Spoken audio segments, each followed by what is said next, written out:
Ma, okay ka lang. Ma, Muntik ka nang mamatay sa sakit, pero nakakapit ka pa rin sa bahay ko. Sa totoo lang, malas ka lang talaga. ate. Alam mo, tawag sa mga hindi minamahal ay kabit. Ang taong minamahal ni Micah Fisher ay ako lang palagi. Ang pwesto ng Ginang Fisher, dapat matagal nang ibinalik sa tunay na may-ari. Bahay ito ng nanay ko, kayong lahat ang dapat umalis. Tatay ko siya, bahay ko ito. Ikaw, munting Sinta, hindi karapat-dapat na tumira dito. Sinta, Kayo, dalhin ninyo itong munting Sinta, at umalis na kayo rito.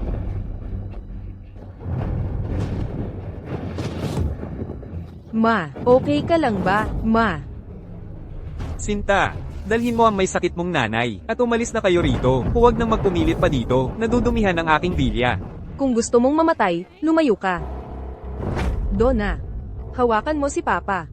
Uwi na tayo, okay, okay.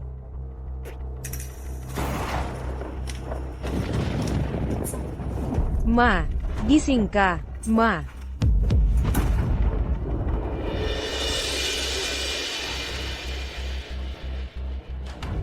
Anak, sumama ka sa akin. May liligtas ko kayong dalawa.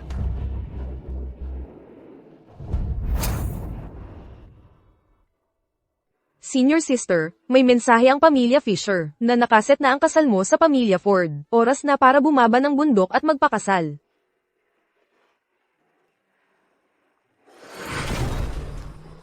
Ang bilis naman nila. Malamang hindi maganda ang intensyon nila. Ha ha ha. Puntahan mo na lang at tingnan mo mismo. Sa totoo lang, kailangan kitang mag-utos sa pamilya Ford sa South City. May hinahanap ka. Bakit hindi mo samantalahin ang pagkakataong ito para malaman ang katotohanan sa pagkamatay ng nanay mo noon? CJ, Master. Baba na ako agad ng bundok. Ito ang simbolong hinahanap mo. Ingatan mo ito.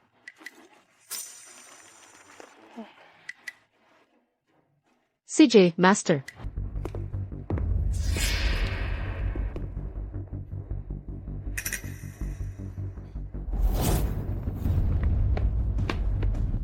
Kakarating ko lang sa South City. Pinagmamatyagan na ba ako?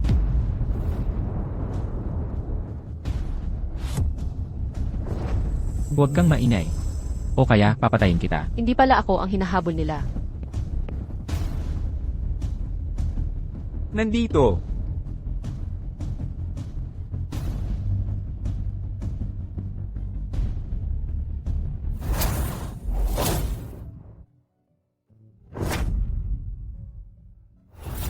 Ang una kong halik.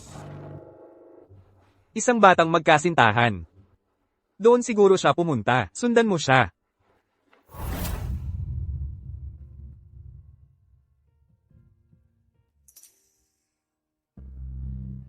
Hoy, wag mo kong sisihin. Tinulak lang kita ng marahan.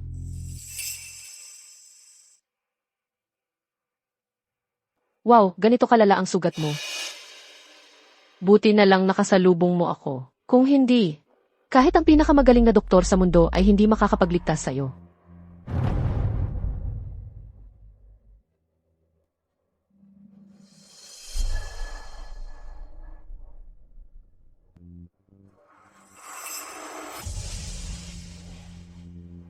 Ano ang pangalan mo? Kapag sinabi ko, siguradong maaalala niya ako. Shufen, CJ. Maalala na kita ngayon. naniniwala ka talaga? Seryoso bang tanga itong tao na to?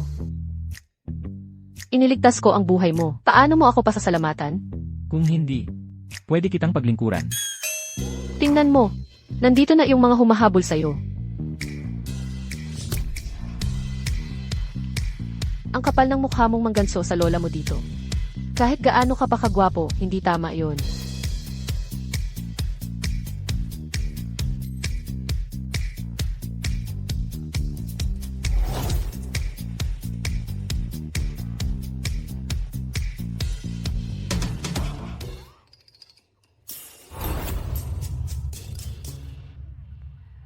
Sige, tama na. Kukunin ko na lang ang bayad sa pagligtas ko sa'yo. Kukunin ko na lang ang bayad sa pagligtas ko sa'yo.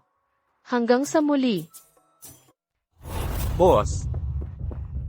Boss, ayos ka lang ba?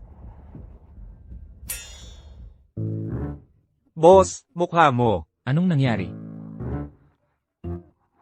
Tingnan mo.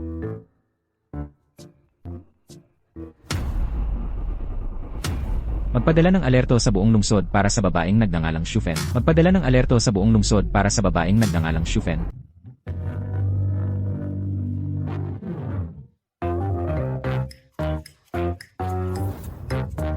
May bug.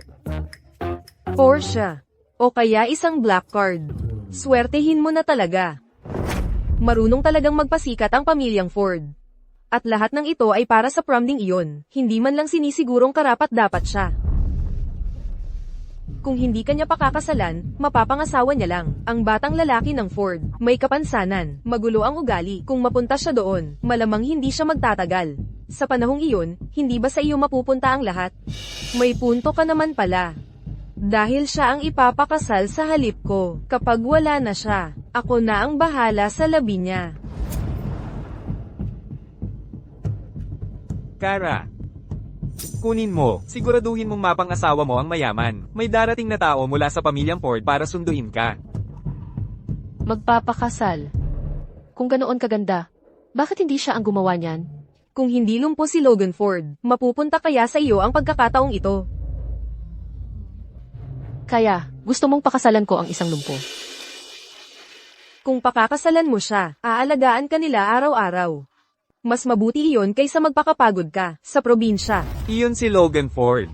Ang panganay na anak ng pamilyang Ford. Kung pakakasalan mo siya, ikaw ang magiging reyna ng bahay. Sobrang yaman. Eksakto. Iniwan mo ako ng 16 na taon, at ngayon gusto mong ako ang pumalit sa iyo sa kasal. Anong klaseng ama ka? CJ, ako ang papalit sa iyo sa kasal. Pero ang bahay na ito ay sa nanay ko. Kailangan mong ilipat sa akin ang titulo. Ano ang sinabi mo? Huwag kang magalit. Kung gusto niya, ibigay mo na sa kanya.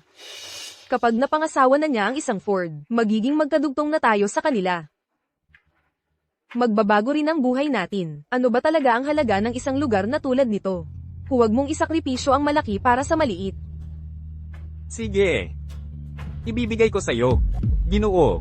Narito na ang pamilyang Ford para sunduin ang binibini. Po. Ikaw si Kara Fisher? Lolo, kung tatanungin niyo ako, sakto lang siya para sa kuya ko. Isang probinsyana at isang lumpo, magkatugma talaga. Tumahimik ka.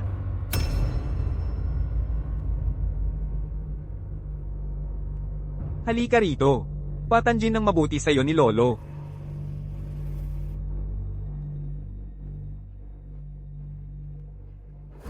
Kamukha mo siya. Talagang kamukha mo siya. Magkamukha kayo ng nanay mo. Nakilala niyo po ang nanay ko? Ang pagpapakasal mo kay Logan Ford, ang nanay mo ang nag-ayos noon. Ah, oo nga pala, ang Dragon Phoenix pendant na nasa iyo, magkapares yan sa kay Logan. Ang Dragon Phoenix Jade na ito ay alaala sa akin ng nanay ko. Si Logan kaya ang itinadhana sa akin. Kara, alam ni Lolo na napakasakit ang pinagdaanan mo nang ikaw ay pumasok sa pamilya namin. Pagdating ng ika-8 kaarawan ko sa mga susunod na araw, ipapakilala kita sa lahat. Magdaramdam ka ba kay Logan dahil siya ay lumpo? Huwag po kayong mag-alala, Lolo. Hindi ko siya sinisisi. Asawa ko si Logan. Tungkulin ko ang alagaan siya. Kapag nakita ko na ang hinahanap ko, aalis ako. Wala akong balak na manatili pa. Ang hiling niyo po, baka hindi matupad. Umarvon. Samahan mo si Kara sa ika-2 palapag para makilala si Logan. Hayaan nating magkakilala ng maayos, ang 2 bagong kasal na ito. Kara, nasa itaas lang si Logan. Batiin mo. Mainitan ang ulo niya, kaya kailangan mong magpasensya sa kanya. Sige po. Mrs. Logan, halina po.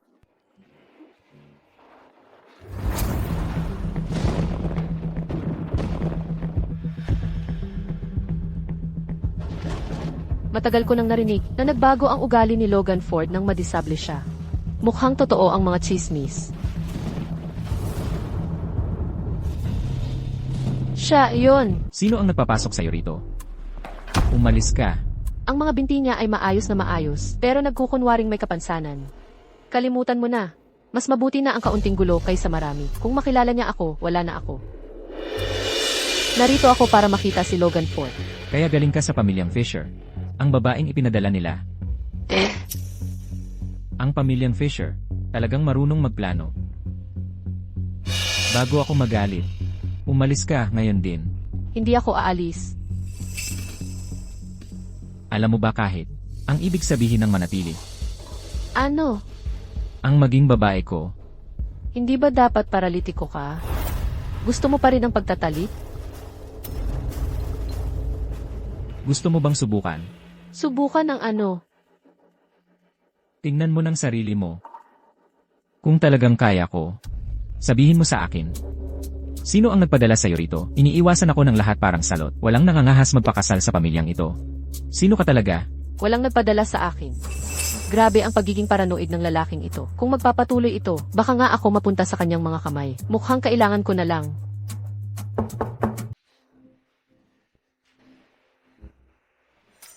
Sino? Binibini. Sinabi ng Panginoon, nasa sala siya, naghihintay kay Binibining Fisher. Binibini. Kaya aalis na. Ako ngayon. Toby Ullman. Bakit hindi mo sinindihan ang ilaw? Ang babae sa labas. Ano ang pangalan niya? Binibini. Hindi pa. Siya ang aking asawa. Opo. Siya po si Binibining Fisher. Siya ang panganay na anak na babae ng pamilyang Fisher mula sa South City. Anak ni Micah Fisher. Siya ang anak na ipinanganak ni na Micah Fisher at ang kanyang unang asawa. 16 na taon na ang nakalipas. Pumanaw ang kanyang ina at siya ay ipinadala sa kanilang lola sa probinsya. Kamakailan lang siya nakauwi. Ang pamilya Fisher. Ang galing talaga ng pagkakagawa nila. Ipinapakasal nila sa akin ang isang itinapon na anak na babae. Bantayan mo siyang mabuti. Kapag may nangyaring kakaiba, airport mo agad sa akin. Sige. Nalaman ko na ang maliit na milagrosong doktor ay bumaba na mula sa bundok. Mabuti. Siguraduhin mong hanapin mo para sa akin ang maliit na, milagrosong doktor. Siya nga pala. Ang taong ipinahanap ko sa'yo. May nahanap ka na ba? Boss, hinanap ko na ang buong South City pero wala akong mahanap na anumang impormasyon tungkol kay Binibining Shufen. Parang bigla na lang siya, lumitaw. E di palawakin mo ang paghahanap. Kailangan kong hanapin ang babaeng yon, anuman ang mangyari. Kara. Ang taguan ng kahon na ito. Hindi dapat sabihin ko ang inuman, kahit sa iyong tatay. Ma. Nalaman mo na ba noon na hindi tapat si Micah Fisher sa iyo? Kaya ba, ayaw mong sabihin ko sa kanya?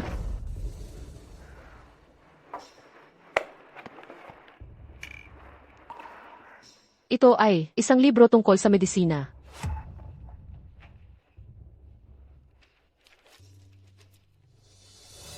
Ang sulat dito ay kay Ma. Kung kay Ma ito, ibig sabihin alam niya ang medisina. Paano siya napaslang? Maaari bang may sadyang pumatay sa kanya? Residensiya ng pamilyang Young, South City. Ako si Alan Young. Narito para magbigay galang sa maliit na doktor ng milagro. Nakikiusap kami sa maliit na doktor ng milagro na bumalik sa pagpaprakti. Pakiligtas po ninyo ang aming patriarka. Yamang pumunta kayo para makita ako. Inaakala kong alam ninyo ang aking mga patakaran. Opo, alam namin. Handang ibigay ng pamilyang Young ang lahat ng aming ari-arian. Bawat huling piraso, kasama na si Alan Young. Pati na ang buhay kong ito.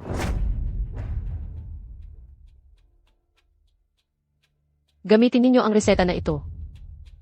Maligo kayo ng 7 araw gamit ang halamang gamot. Pupunta ako pagkalipas ng 7 araw. Salamat, maliit na doktor ng milagro. Maliit na doktor ng milagro para sa biyaheng ito sa South City. Ako, si Alan Young, ang bahala. Hindi na kailangan. Nasa South City lang ako para asikasuhin ang personal kong mga bagay-bagay. Maliit na doktor ng milagro habang nasa South City kayo. Kung may anumang kailangan ninyong tulong, sabihin lang kay Alan Young anumang oras. Ang aming pamilya, ang mga Young, ay may matibay na reputasyon dito sa South City. Ayos lang. Sa pagkakataong ito na narito ako sa South City, hihilingin kong panatilihin ninyong confidential ito. Nauunawaan ni Alan Young. Maliit na doktor ng milagro. Pakitingnan po ninyo. Personal na inutusan ako ng aming patriarka na iabot sa inyo ang 100 taong gulang na ligaw na ginseng na ito nang direkta sa inyo. Umaasa kami na ang maliit na doktor ng milagro ay hindi ito tatanggihan. 100 taong gulang na ginseng. Tunay na kayamanan iyan. Sa 80 kaarawan ni Sean Ford, ito ang perpektong regalo. Kung gayon, tatanggapin ko ito. Pasalamatan ninyo ang patriarka ng pamilyang Young para sa akin. Nauunawaan.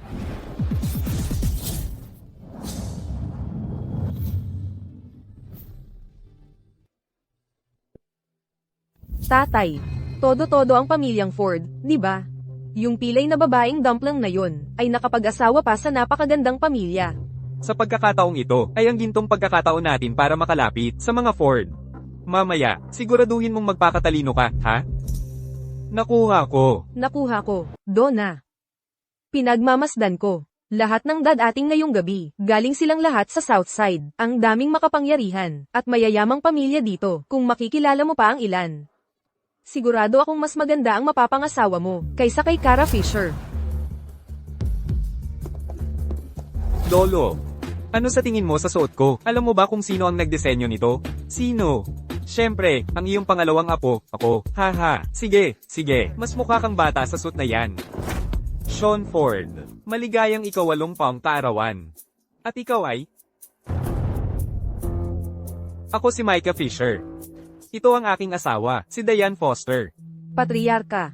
Naway maging malusog at matagal ang buhay ninyo, at naway laging masaya at kumpleto ang inyong pamilya. At ito ang aking anak na babae, si Donna Fisher. Sean Ford. Magkapatid ba talaga ang dalawang to? Para silang gabi at araw. Nakakatawa naman yan. Kung wala kang magandang sasabihin, manahimik ka na lang. Lolo. Nagbibiro lang ako, sigurado akong hindi magagalit. Ang ate ko, bukod pa riyan, tingnan mo ang 3 henerasyon pabalik, lahat ng pamilya ay galing sa probinsya. Napakaintindi mo naman. Haha, napakahusay ng pagpapalaki ninyo sa 2 anak. Oh, Sean Ford, sobra naman ang papuri ninyo. Si Donna, ay laging maasahan mula pa noong bata pa. Kabaligtaran talaga ni Cara. Napakapilya niya, mula pagkabata. Tama, Lolo, itong si Cara Fisher, parang galing sa probinsya, walang modo. Dad, nakita mo ba ang ate ko? Oo. Nasaan si Cara? Bakit wala pa siya? Nakita mo ba siya? Ika-80 kaarawan mo, ang buong pamilya ng panganay, ay wala pa ring dumadating. Sa totoo lang, talagang probinsyana, walang modo. Vern, ang pag-uusap tungkol sa ibang tao sa kanilang likuran, hindi talaga magandang asal yan. Lolo, pasensya na. May traffic sa daan, na-late ako. Bakit walang traffic kanina o mamaya, ngayon pa talaga? Huwag mong isiping hindi ko alam, ang gusto mong gawin. Lolo, ito si Cara Fisher, hindi pa siya nakakapag-asawa, sa pamilya Ford, pero parang may-ari na ng bahay ang dating. At itong kuya mo rin, lagi mo siyang sinaspoil, ngayon akala niya, siya na ang may-ari rito. Kung tatanungin mo ako, ang dalawang ito ay hindi talaga nagmamalasakit sa iyong ika-80 kaarawan. Tama na ang biro, Jim T. Vern. Nagkaroon ng relapse si Logan Ford sa kanyang binti kaninang umaga. Hindi inaasahan yun, at alam na ni Sean Ford yun kaninang maaga pa. Kaya, ngayon si Vern Ford na ang masusunod sa pamilya Ford. Sige, tama na. Ngayong nandito na ang lahat, ayos na, lahat ng pagtatalo na ito, ano ba ang itsura nito? Cara, halika rito. Maligayang pagdating sa inyong lahat, salamat sa pagpunta sa aking ika-80 kaarawan. Ngayon, mayroon akong masayang balita na ibabahagi sa inyong lahat. Si Cara Fisher ay ngayon ang pinakamatanda na Mrs. Ford ng aming pamilya.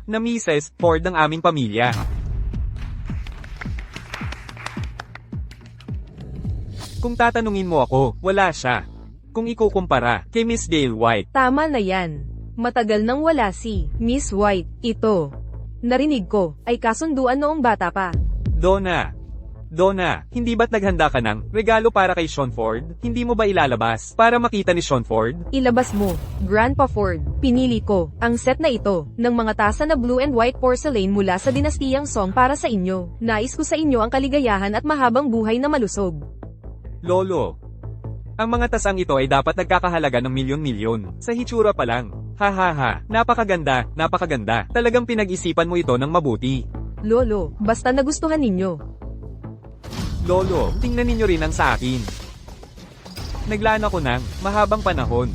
Sa paghahanap nito, isang ligaw na mountain ginseng na 50 taong gulang na. Hahaha, sa ginseng na ito, tiyak na mabubuhay kayo hanggang 100 taon. Hahaha.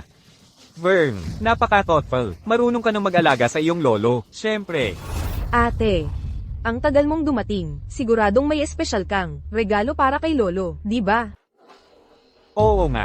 Gusto ko talagang makita kung anong klaseng regalo ang kayang dalhin ng isang promdi na tulad mo, na mas maganda pa sa aking wild ginseng na 50 taong gulang. Wild ginseng na 50 taong gulang. Lolo, ito ay 100 taong gulang na wild ginseng. Nais ko po sa inyo ang walang hanggang kaligayahan at mahabang buhay na puno ng kalusugan. Hahaha, nakakatuwa naman, nakakatuwa. Napakaganda ng inyong pag-iisip. Hindi pwede. Gumastos ako ng milyon-milyon at nag-ipon ng malaking grupo para lang makahanap ng wild ginseng na 50 taong gulang. Ate, paano mo naitangka na lokohin si Lolo Ford? Nang peke, gamot ito. Paano kung inumin ito ni Lolo, at lumala ang kanyang kalusugan, ano na ang mangyayari? Kaya mo bang panagutan iyon? Peke yan sigurado. Kara Fisher, ano ba ang problema mo? Binigyan mo ng pekeng gamot si Lolo, ano ba talaga ang balak mo? Mahal na mahal ka ni Lolo. Pero hindi ka karapat-dapat na magpakasal sa pamilyang Ford. Umalis ka. Oo nga, ate. Hindi ito probinsya. Huwag mong subukan ang iyong mga dating maliit na pandaraya dito. Ikinahihiya ka namin. Kara Fisher, binaygo mo talaga ako. Ako, si Micah Fisher, wala nang anak na tulad mo. Huminahon ka. Umalis ka sa harap ko. Lolo. Makitid lang ang pag-iisip niya, huwag po kayong mag-alala. Ginoo. Nandito na ang pamilyang Yang mula sa timog. Lungsod. Bilis, bilis, pasilipan mo sila agad. Ako na ang sasalubong sa kanila. Umalis ka sa daan, huwag kang makagulo. Andre Yang. Ay nako. Talaga bang ang pamilyang Yang ito? Ang pamilyang Yang ang namumuno sa buong timog ng lungsod. Pero hindi ko pa narinig na nakikipagnegosyo sila sa pamilyang Ford. At ngayon, talagang, nagpadala sila ng tao para magdiwang ng kaarawan ni Sean Ford. Mukhang ang pamilyang Ford ay seryosong magiging matagumpay na. Oo nga. Narinig mo ba yon? Mas malaki pa sila kaysa sa pamilyang Ford. Siguraduhin mong magpakita ng magandang asal mamaya. Huwag kang mag-alala, tatay. Ako na ang bahala. Donna, kaya mo yan. Ang pinuno ng pamilyang Ford.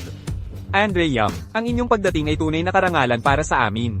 Alan Yang, sa utos ng aming pinuno, narito ako upang magbigay pugay. Hahaha, magaling. Pakiusap, ipabot ang aking pasasalamat sa inyong pinuno. Sige po. Ano ito? Andre Yang, abala ako ng husto, muntik ko nang makalimutan.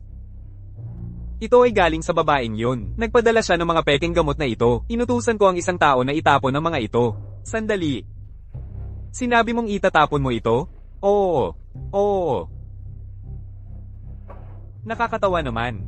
Ito ay 100 taong gulang na ginseng. Karamihan ng mga tao ay hindi man lang makapanaginip na magkaroon ng ganito kagandang bagay. Ito ay tunay.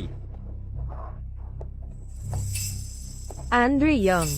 Baka hindi mo alam, iyon ay galing sa aking nakatatandang kapatid na babae mula sa probinsya. Gusto lang niyang pasayahin, si Sean Ford, kaya binili niya ang pekeng gamot na ito. Hindi yan tunay. Ang babaeng iyon ay mukhang pamilyar.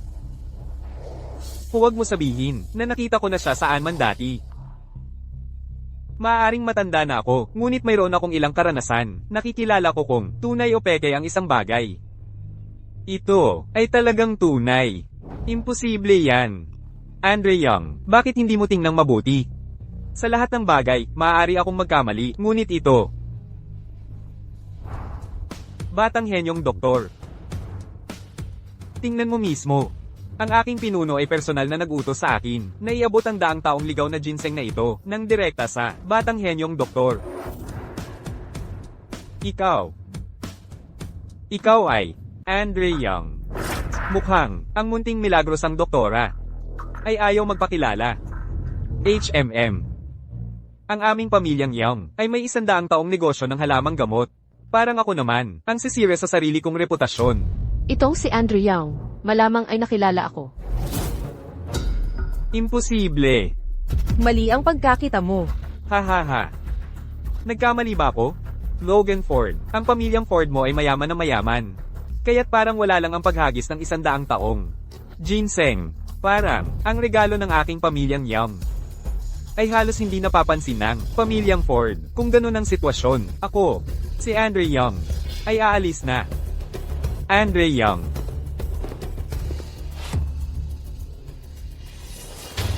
Tingnan mo, tingnan mo, tingnan mo, tingnan mo, tingnan mo, tingnan mo ang gulo na ginawa mo. Lolo, ang ligaw na ginseng na ito na 50 taong gulang, ay isang beses lang sa buhay makikita. Bukod pa riyan, paano naman kayang makakabili ang pangit na babaeng iyon, ng 100 taong ginseng? Ikaw ba ay nagnakaw nito? Oo, sabihin mo sa amin, saan mo ito ninakaw? Ang ginseng bang ito ay talagang napakabihira. Sa probinsya, napakarami nito. Maghukay ka lang at makakahanap ka. Wala ngang gustong kumuha niyan doon. Imposible, nagsisinungaling ka. Tama na. Hindi ba kayo nahihiya sa ginagawa ninyo? Mukhang. Ang aking nobya ay malayo sa karaniwan. Hindi ka pa ba nahihiya? Lolo, hindi ako yun. Siya yun, siya ang nagsabi. Ako lang. Ako lang. Ang galing talagang pinalaki ng pamilya ninyo ng isang napakagandang anak na babae. Sean Ford, pakiusap, kumalma ka. Pakiusap, kumalma ka. Donna, bilisan mo at humingi ng tawad kay Ginoong Ford. Lolo Ford. Pasensya na po. At kailangan mong humingi ng tawad sa iyong ate. Bilisan mo. Ate. Pasensya na. Kara, ang bunso mo ay hindi sinasadya yun. Huwag kang magalit. Hindi ako galit. Ikaw, yung sinabi mo kanina, sa probinsya, sa likod ng bundok. Lahat yon. Pinuto na lahat yon para sa pagkain ng baboy. Ipinakain sa mga baboy. Ipinakain sa baboy? Kung gusto mo, ikaw na ang humukay. Halika na. Sayang naman ang napakabihirang bagay. Ginoong Panginoon, aalis na po kami. Maghuhukay ng ginseng. Sasama ako. Palem, Ginoong Panginoon. Talagang, napahiya sila ngayon. Oo, nakakahiya talaga. Lolo, siguro aalis na rin ako. Mabait na bata. Alam ko, sa lahat ng mga taong ito, marami kang pinagdaanan. Ayos lang. Sa ilang araw, kapag ikakasal ka na sa pamilya Ford, dadalhin kita sa bodega, ano man ang gusto mo.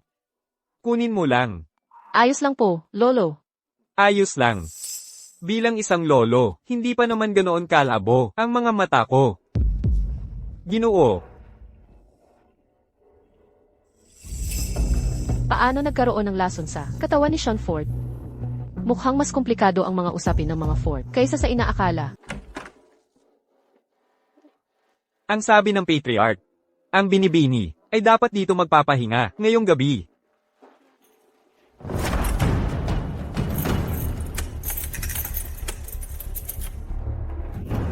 Bakit mo ikinandado ang pinto?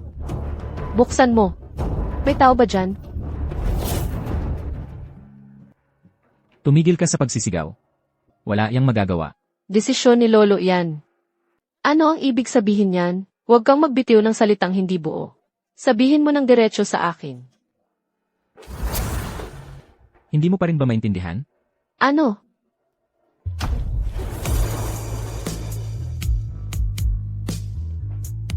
Ang isang lalaki at isang babae. Ang nag-iisa sa isang lugar. Ano sa palagay mo ang mangyayari?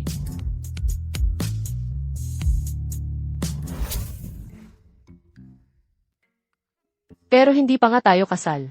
Ayokong magmadali sa bagay na ito. Nag-isip ka ng masyado. Sa katawan mong, mukhang mahina. Hindi ka talaga ang tipo ko. Ikaw, Halika rito. Buhatin mo ako papunta roon. Hindi. Ano? Ayaw mo dahil pilay ako. At hindi kita mapapasaya. pilay ka at magaling kang magkunwari. Buwisit, Sino ka talaga? Magsalita ka. bitawan mo ako. Bitawan mo ako.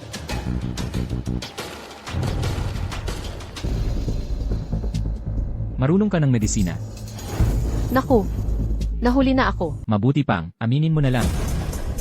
Kung hindi, Noong nasa probinsya pa ako, nakapag-aral ako ng kaunting tradisyonal na medisina. Sa isang tingin pa lang sa'yo, halatang nagkukunwari ka. Sa mga panghula mong yan, akala mo mapapaniwala mo akong may sakit ka talaga? Ang taong talagang paralisado ang mga binti. Ang mga kalamnan ay umuunti at lumalambot sa paglipas ng panahon. Kanina lang, nang nakaupo ako sa kandungan mo, ramdam kong ang mga kalamnan mo ay malakas at nabuo ng maayos, walang kahit anong senyales ng pagka-atrophy. Kaya, ang diagnosis ko, nagpapanggap kang may kapansanan. Pero narinig mo na ba ang kasabihang, ang dila ay pahamak? Buwisit. Itong gagong to, talaga bang gusto niya akong patayin? Pero, ang mga binti mo ay nasa kondisyong paralisado ngayon. Di ba't kanina mo pa ako sinasabing, nagkukunwari, ngayon, nagbago na naman ang istorya mo. Ano? Niloloko mo ako? Kung hindi ako nagkakamali, ang mga binti mo lang ay gumaling sa nakaraang 2 taon, di ba? Kahit na, normal mong, makalakad, tumakbo at tumalon. Tuwing gabi, bumabalik ang sakit. Sobrang sakit na hindi mo matiis. At kung minsan, ang mga binti mo'y biglang nagiging mahina at malambot, tama ba ako? Sige, ituloy mo. Tuwing sumasakit, nanginginig ang buong katawan mo, parang nahulog ka sa matinding lamig. Ang ginaw ay kumakalat sa buong katawan mo. Sino ka ba talaga? Hindi mahalaga kung sino ako. Ang mahalaga, ang sakit mo ay kaya kong gamutin. Babaeng mayabang. Totoo ang sinasabi ko. Bakit hindi ka naniniwala sa akin? CJ, tungkol sa nangyari ngayon, huwag mong sasabihin kanino man. Kung hindi, gagawin kong impyerno ang buhay mo. Gets. May unan at kumot sa loob, kunin mo na lang, tapos matulog ka sa sala. Buti na lang at hindi ako nahalata. Ang babaw mo talaga. Mula ngayon, huwag mo akong idadaing para iligtas ka. Nako, ang init ko pala. Hindi ko inakala na ang dating mayabang na Young Master ay babagsak din balang araw. Yere. Hoy bro, sabi ng mga tao online, ang lalaking pilay na may kasamang probinsyana ay nagbibigay saysay sa buhay. Mukhang kulang pa sa'yo, ang drama kahapon. Kara Fisher, sinasabi ko sa'yo, huwag kang magyabang. Kung nandito si Gale, And Vern, kahit probinsyana ako, narinig ko na, ang magkapatid na nag-aaway ay nangangahulugang may problema ang pamilya. Kaya sabihin mo sa akin, kung malaman ni Lolo, ikaw, Ipinagtatanggol ba niya ako? huwag kang paulit-ulit na ikaw dyan. Simula ngayon pag nakita mo ako, kailangan mo akong tawaging manugang. Naiintindihan mo? Bata ka.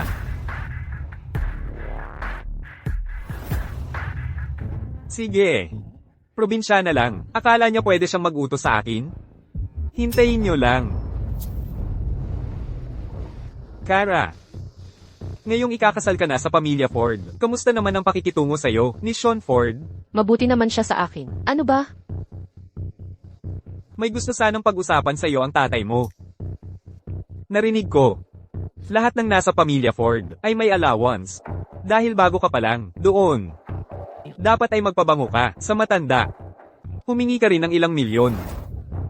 Paano nang ahas ang isang taga-probinsya tulad niya, na humingi ng ganoong kalaking halaga? Kausap ko ang ate mo, bakit ka nakikisali? Kara, baka matigas man ang salita ng bunso mo, pero para sa ikabubuti mo rin yon. Isipin mo, kapag may naitabi kang pera, at balang araw, ay masama ang trato sa iyo ng pamilya Ford, ayos ka pa rin mag-isa. Pero, bata ka pa ngayon, baka masayang lang. Kaya bakit hindi mo nalang ibigay sa akin ang pera, ako na ang bahala. Ano sa tingin mo? Seryoso ka bang? Pinapahingi mo ako ng pera. Kara, hindi naman paghingi ng pera ang usapan. Tingnan mo. Bata ka pa, papasok ka sa pamilya nila, tapos ang lalaki ay may kapansanan. Hindi ba parang nakakulong ka sa patay na pagsasama? Ang perang iyon ay nararapat lang sa iyo. Ito ay kabayaran. Ma, paano matututo ang isang taga-probinsya tulad niya na magpabango sa iba? Tama ang bunso. Taga-probinsya nga talaga ako. Kaya paano ko malalaman kung paano magpabango? Tay, hindi ko kaya. Bilisan mo at humingi ka ng tawad sa ate mo, bantayan mo ang iyong bibig. Ayaw ko. Sige na. Kung ang bunso mo ay kahit kalahati lang ng pagiging matino mo, mas magiging maayos ang lahat. Kaya nga, tulad ng sinasabi ko, Kung gusto mong pumayag ako, hindi impossible. Pero depende ito sa kung kailan aalis si Dad sa villang ito. well,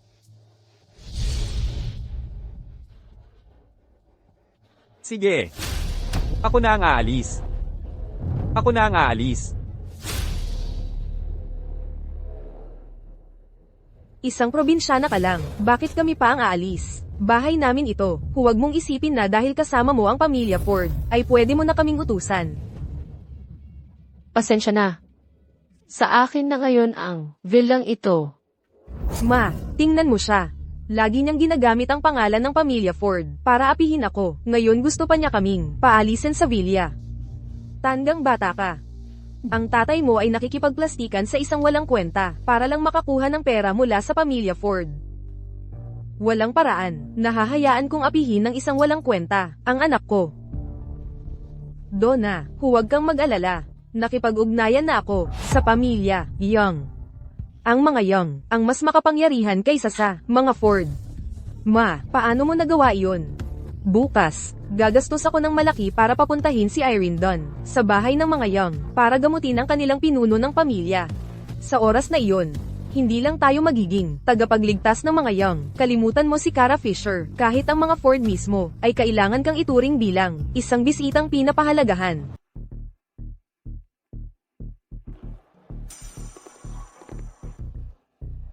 Alam mo ba kung nasaan ka nga, hindi pinapapasok ang mga hindi autorisadong tao, dito sa loob.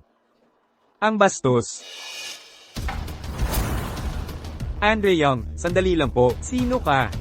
Ako ang doktor na inirekomenda ng pamilya Joe. Nandito para gamutin ang pinuno ng inyong pamilya. Hindi ka namin kailangan. Umalis ka na. Hindi na kailangan ang mga formalidad dito. Dalhin mo ako para makita ang pinuno ng pamilya ninyo. Sige.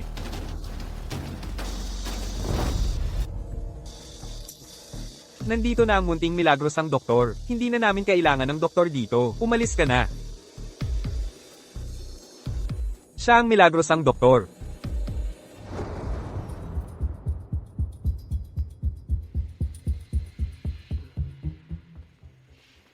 CJ, babalik ako pagkatapos ng 10 araw para sa susunod na sesyon, at dapat ay ganap ka ng gagaling. Salamat, milagrosang doktor. Hindi ko inakalang gagaling ako, balang araw. Salamat sa pagliligtas sa aming pinuno, milagrosang doktor. Kung sa hinaharap, ang milagrosang doktor ay nangangailangan ng anuman, Alan Young, ay handang sumuong sa apoy at tubig ng walang pag-aatubili, anuman ang mangyari. Sobra naman yan. Salamat, munting Doktor Milagro. Oo nga, munting Doktor Milagro. Ang buhay ko ngayon ay regalo mo sa akin. Bilang isang Young, wala akong paraan para mabayaran ka. Kaya itong token ay munting tanda lamang ng aking pasasalamat. Mula ngayon, lahat ng pag-aari ng pamilyang Young ay sa iyo nang susundin. Ang token ng pamilyang Young. Mula sa sandaling ito, sino mang makakita ng token na ito ay para na ring nakita ako ng personal. Ang pamilyang Young ay susunod sa iyo hanggang wakas. Paano kayo nagkakilala ng aking Panginoon? Well, medyo mahaba ang kwentong iyon. Noong panahong iyon,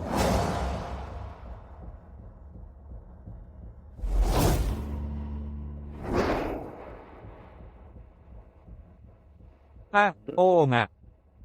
Ang pamilyang Ford ay may ganitong uri rin ng token. Mukhang ang pamilyang Ford ay kailangan pang masaliksik ng mabuti. Boss, lumitaw ang munting Doktor Milagro sa bahay ng mga Young. Tara na. Nahihirapan akong huminga.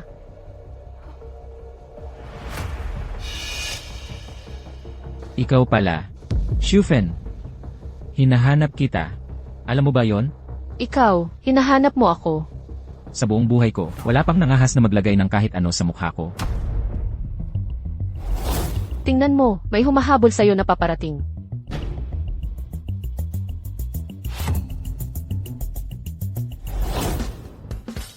Ay naku, sinungaling ka. Ano ba talaga ang pangalan mo? No comment. CJ, ayaw mo talagang sabihin, ngayong nahuli na kita. Sumama ka sa akin. Bitawan mo ako. Hindi kita bibitawan.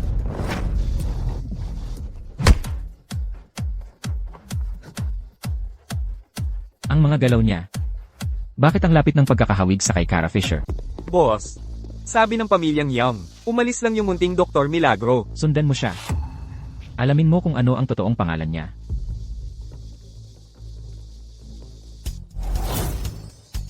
Kung gusto mo akong hulihin, subukan mo sa susunod mong buhay.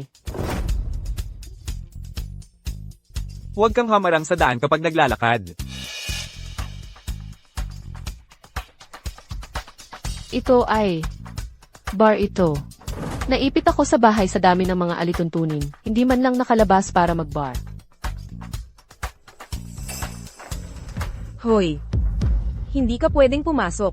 Bakit hindi? Tingnan mo lang, ang suot mo. Sa tingin mo makakapasok ka lang sa Miss. Alam mo ba, ari ito ng pamilyang Young. Tulad mo, isang probinsyana, gusto pang pumasok. Tiningnan mo na ba ang sarili mo? Alam mo ba kung ano ka? Ano? Dahil ari ito ng pamilyang Tang, hindi ako pwedeng pumasok. Anong nangyayari? Ang iinday ninyo, anong problema? Manager, may baliw dito. Nanggugulo ng walang tigil. Ikaw ang manager. Kaya hayaan mo akong magtanong. Pagtanggi sa mga bisita sa pintuan, ganyan ba ang pagtrato sa mga customer sa Miss? Hoy, umalis ka na. Saan ba nanggaling tong mabahong pulubi na to? Bilisan mo at umalis. Huwag mong dudumihan ang lugar namin.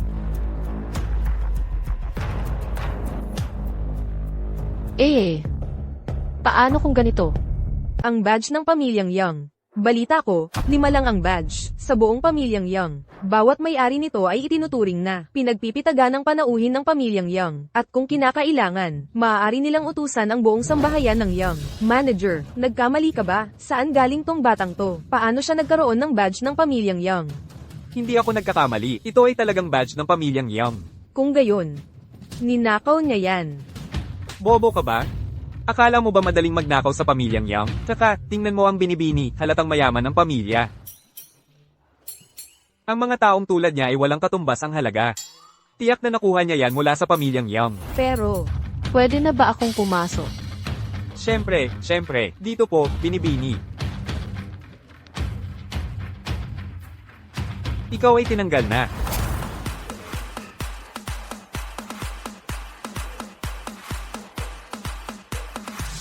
Binibini, inihanda na namin ang pinakamagandang pribadong silid para sa inyo. Ang mga kagamitan at alak ay dekalidad. Dito po.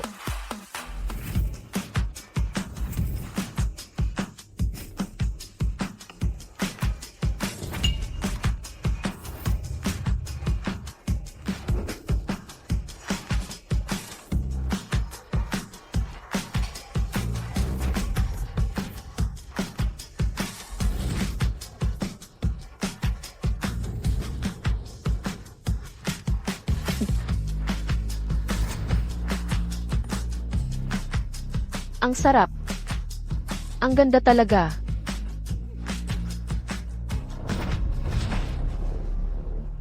Binibini. Lasing na siya. Ano ang gagawin ko ngayon?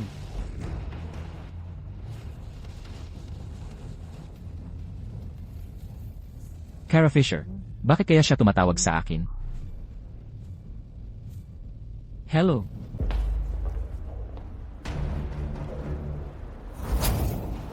Kara Fisher. Bakit siya nandito?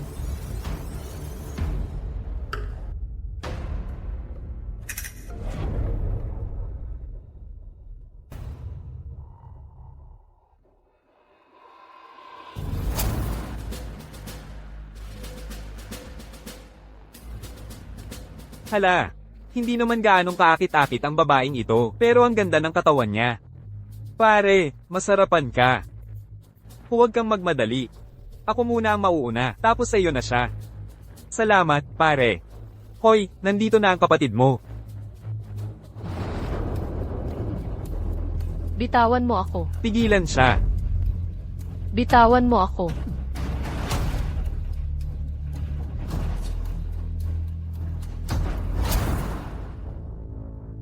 Ang boring ngayon.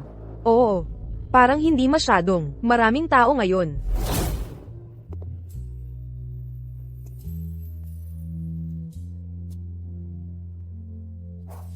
Ang gwapo talaga ng lalaking iyon.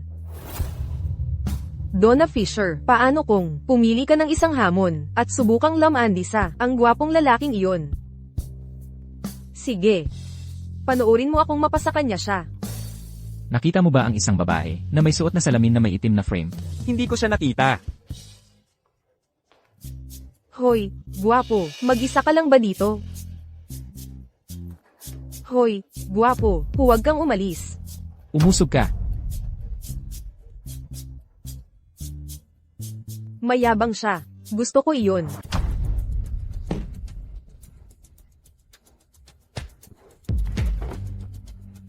Ikaw. Ang kapal ng mukha mong manuntok sa akin. Hintayin mo lang. Kukunin ko ang kuya ko. Kung may bayag ka, huwag kang aalis. Hintayin mo lang. Ikaw, huwag kang aalis. Kara Fisher. Gising. Huwag mo akong guluhin. Gusto ko pang uminom. Hoy.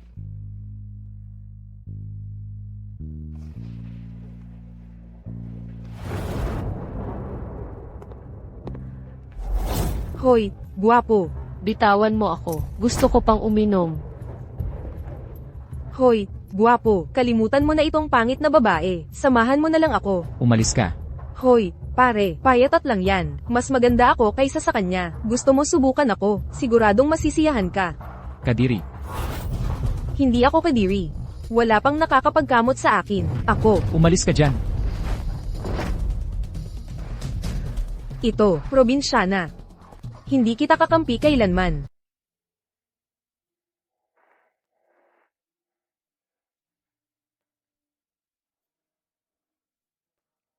Hoy, Kara Fisher. Naglakas loob ka talagang pumunta ng bar. Kung hindi ako nakarating ng maaga, malamang ay, Ako. Gusto ko pa uminom. CJ. Eto. Malaking drumstick ng manok. Kara Fisher. Tingnan mo ako ng maigi. Sino ako? Wow. Yung male model ngayon. Ang gwapo talaga. Alam na alam ng bar na to. Male model. Hindi ako makapaniwala na ako, si Kara Fisher, ay makakaranas, nasubukan, kung gaano kasaya, ang maging sugar mama. Kara Fisher. Hoy, Pogi. Magkano ang singil mo bawat gabi? Hoy.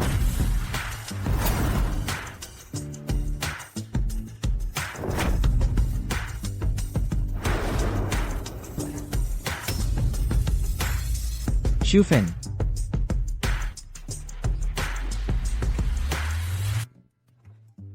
Kara Fisher, ikaw ang unang nang gulo sa akin.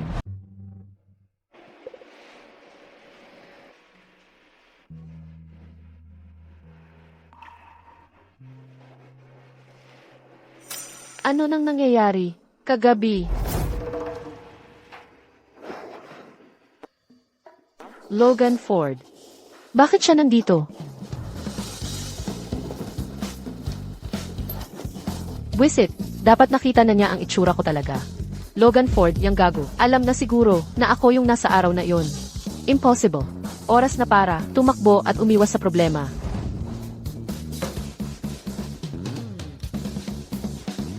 Ano ngayon? Gagamitin mo lang ako. Tapos tatakasan mo ako. Tek, ano bang pinagsasabi mo? Wala akong alam. May iba pa akong gagawin. Kaya mauna na ako. Kara Fisher, wala ka bang sasabihin sa akin? Sabihin. Ano nang sasabihin? Logan Ford. Nalaman na ba niya kung sino ako?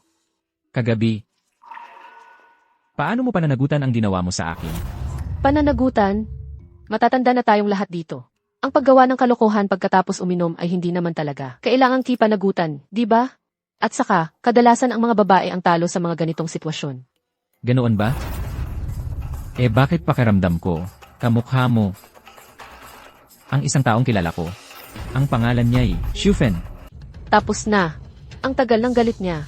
Kapag nalaman niyang nagsinungaling ako sa kanya, gagawin niya ang lahat para pahirapan ako. Talagang hindi ko pwedeng aminin. Shufen. Sino si Shufen? Ah, gets ko na ngayon. Si Shufen ay, crush mo siya, di ba? CJ, ako na ang aatras para kayong dalawa na lang. Ang nerbiyosa mo. Kara Fisher, ikaw ba talaga si Shufen?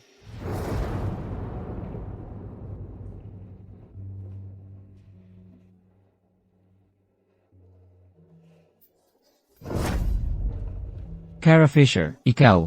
Logan Ford. Kailangan mong umalis ngayon din. Ang katawan mo.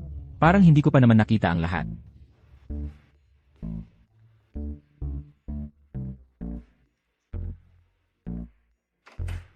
Gago.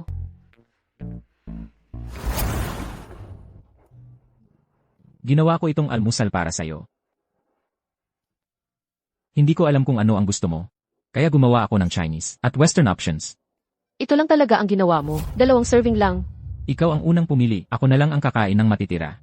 At saka, yung mga damit na ito, dumating na yon. Salamat. Siya ang pangatlong tao sa buhay ko, bukod kay Mama at Master, na bumili sa akin ng damit. Alam mo, pareho kayong anak ng pamilya Fisher. Bakit ikaw ang napakaganda? Tingnan mo naman ang ate mo. Ang pangit-pangit. Nakakasuka lang. Ang itsura niya. Kanina ko pa siya nakita, kasama ang isang lalaking di ko kilala. Sigurado ako, nasa kama na siya ngayon ng ibang lalaki. Hindi ko inakala si Kara Fisher, na mukhang simple sa labas. Ay malubag pala sa personal. Mahirap siguro para sa kanya. Ang kuya ko, hindi man lang magampanan ang tungkulin bilang asawa, hindi naman niya, may expect na magpakabalo siya habang buhay, di ba? Oo. Kung talagang hindi na kaya, ako na lang ang tutulong kay Kara Fisher. Ganoon ba?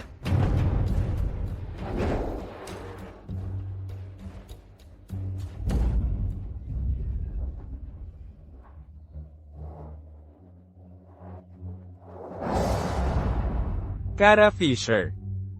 Matagal na kitang sinabihan na huwag mag-isa. Noon, may Huang at Nuying. Pareho silang napangasawa ng iisang emperador, pero ngayon, kayo naman ang magkasamang maglilingkod. Swerte mo nga at nagustuhan kita. Ang lakas ng loob mong umiwas sa akin. Kung hindi kita makukuha ngayon, pareho tayong apelyido.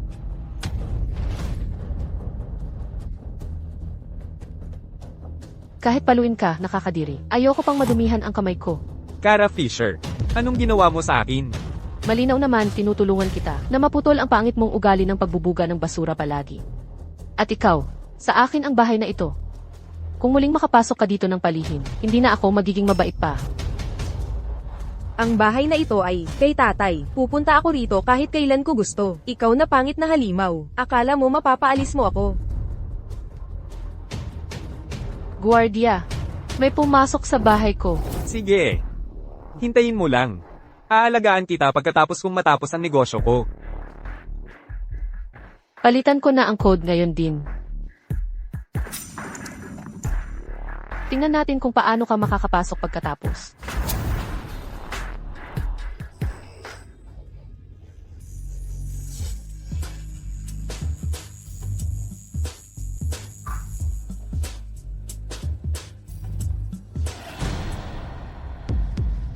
Imposible. Kara Fisher. Siguro si Kara Fisher ito. Vern Ford, huwag kang mag-init ulo, pare. Masyado ka lang sigurong nakainom. Umalis ka sa harap ko. Kung hindi dahil sa iyo, hindi ako mapapasama sa ganitong gulo. Vern Ford. Lumabas ka. Vern Ford. May problema ka sa erectile tissue mo. Hindi na ito gumagana. Pasensya na. Wala nang magagawa ang ospital namin para sa iyo. Itinanong mo na ba ito sa munting milagros ang doktora? Baka may paraan siyang makatulong. Ang munting milagros ang doktora, yung nakakapagligtas ng mga tao, mula sa bingit ng kamatayan. Oo, narinig kong pinapagamot niya kamakailan ang ulo ng pamilyang Young. Kung hindi lang puno ng gwardya ang pamilyang Young, magkakapila-pila ang mga tao para pumasok. Ihanda mo na ang mga regalo para sa akin, at sunduin mo ako sa ospital. Bilasin mo.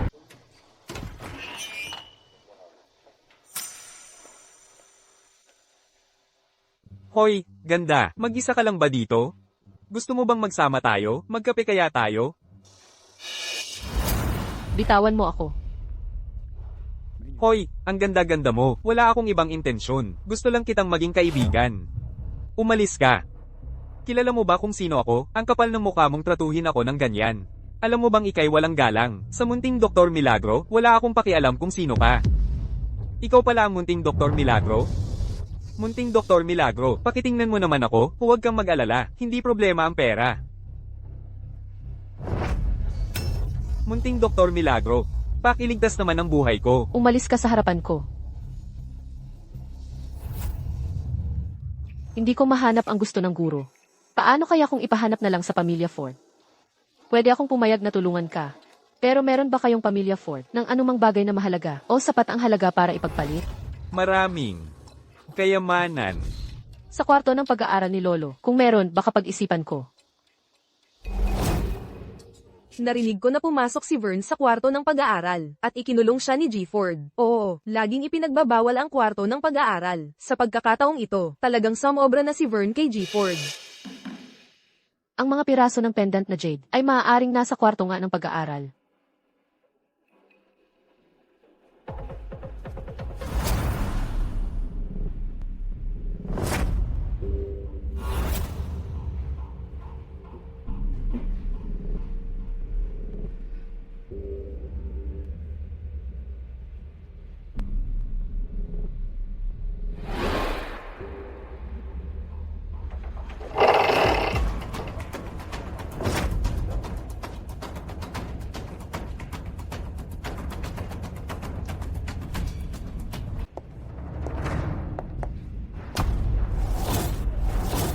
Huwag kang gagalaw. Logan Ford, ano nang ginagawa niya rito? Sino ka? Paano mo nalaman ang tungkol sa secret room ng Pamilya Ford? Boss, anong gagawin natin sa kanya? Dalhin mo siya. Ako'y makakatulong sa paggamot ng binti mo. Sino ka talaga? Maaari kong gamutin ang binti mo. May isang kondisyon. Kailangan mong pakawalan ako. Gaano ka kumpiyansa? Sa 6 na buwan, gagaling ng husto ang binti mo. Boss, si. Ganoon ka ba katiyak na maaayos mo ang binti ko? Ang ibig kong sabihin, ako ang miracle doctor na hinahanap ninyo. Maniwala kayo o hindi? Talaga? Isang miracle doctor, pero ang tagal ko nang naghahanap, at wala akong nahanap na kahit anong bakas. Kaya hayaan mong gamutin ko ang binti mo, at malalaman mo kung totoo o hindi.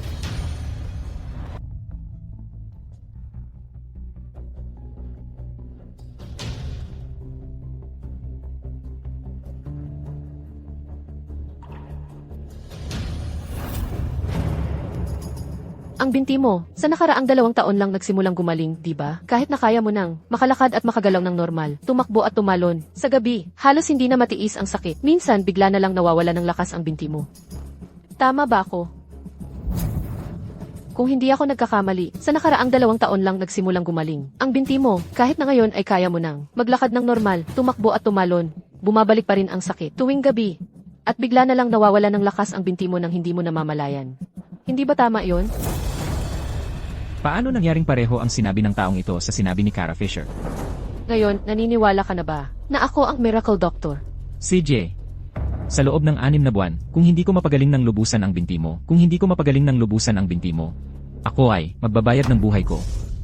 CJ, habang ginagamot ko ang binti mo sa loob ng 6 na buwan, una, wag mo akong pipilitin na gawin ang anumang ayaw kong gawin. Pangalawa, ipaalam ko sa'yo ng maaga ang mga oras ng paggamot. Pangatlo, mahigpit na sundin ang unang patakaran at pangalawang patakaran. CJ, walang problema. Unang paggamot, baka masakit ng konti. Kailangan mong tiisin ito. Sa katunayan, kailangang malinis ang iyong mga daluyan ng dugo.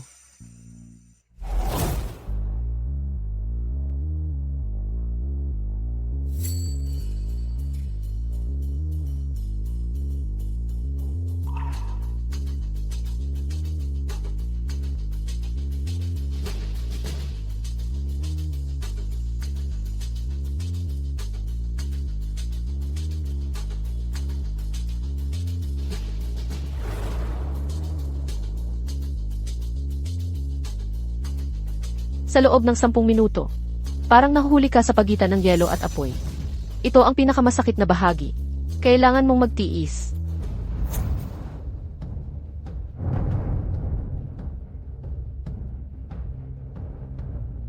Huminahon ka. Huwag kang pigilin ang hininga.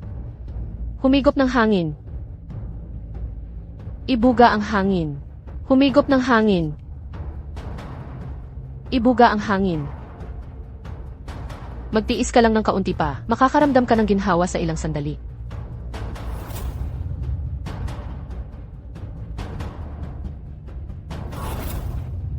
CJ, sa loob ng 10 minuto, hindi na masyadong masakit ang iyong binti.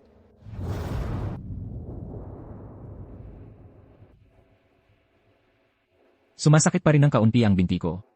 Pwede mo ba itong masahe para sa akin?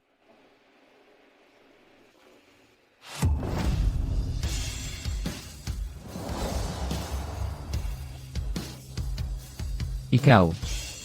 Ano ang pangalan mo? Shufen. Ang taong ito ay amoy tulad ng bulaklak ng Korea, katulad ni Kara Fisher. Maaari kayang si Kara Fisher. Ang himalang doktor na hinahanap ko. Ang lapit na nun. Kung talagang tinanggal niya ang maskara, nahalata na sana ako. Kailangan kong bumalik sa bahay ng mga Fisher at magpakalma muna. Mabibigyan ako ng pagkakataong mag-imbestiga kung mayroong anumang clue sa mga Fisher tungkol sa pagkalaso ni Mama.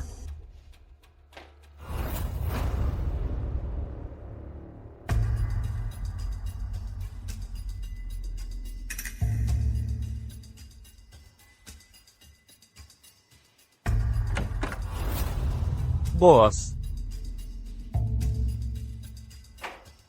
Ito ay gamot. Simula ngayon, kailangan mong inumin ito tuwing umaga pagkagising mo. Nasaan siya? Umalis siya nang hindi nagtagal pagkatapos. Ng acupuncture para sa'yo.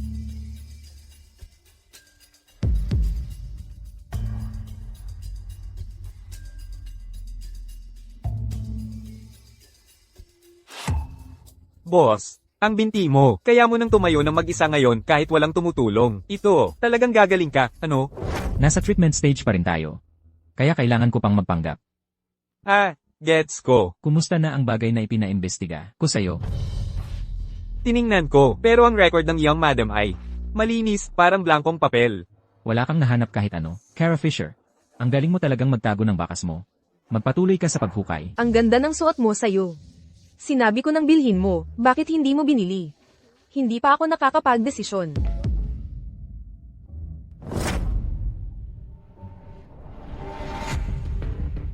Isuot mo ito. Dahil dito, mas lalong mukhang prinsesita ang ating Kara. Alahas yan ni nanay. Ikaw ang mahal kong anak, maganda ka kahit anong suot mo. Nasaan ang iba pang alahas ng nanay ko? Nasa sulok ng sala, nasa loob ng kaong yun.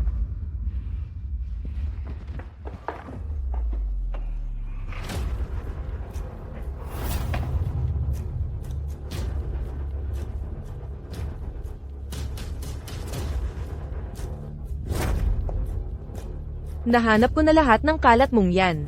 Basura tulad nito, dapat nasa basurahan. Huwag mong dalhin lahat ng walang kwentang bagay sa bahay. Ibalik mo ang alahas ni nanay. Bakit ko ibabalik? Galing yan sa bahay namin, kaya sa akin talaga yan. Paano naging sayo yan? Subukan mong tawagin ang pangalan nito. Tingnan natin kung sasagot sayo. Ibalik mo. Gusto mo pa ang gamit ng patay? Nakakadiri, hindi ka ba natatakot na malasin ka? Huwag kang mag-alala, ibabalik ko rin yan sa'yo. Huwag kang mag-alala. Ikaw lang ang magpapahalaga sa ganitong klaseng kalat. Wala nang ibang may pakialam dito kundi ikaw. Hindi naman ito sira, bakit ka umiiyak? Ay wow, natatakot ako. Ano? Mananakit ka na ba ngayon?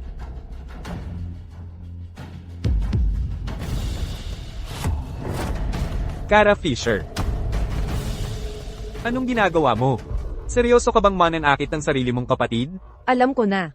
Walang mabuting nagaganap kapag umuwi siya. Nandito pa kami, at naglakas loob siyang saktan si Donna. Kung wala kami, aming Donna, baka wala na sa mundo.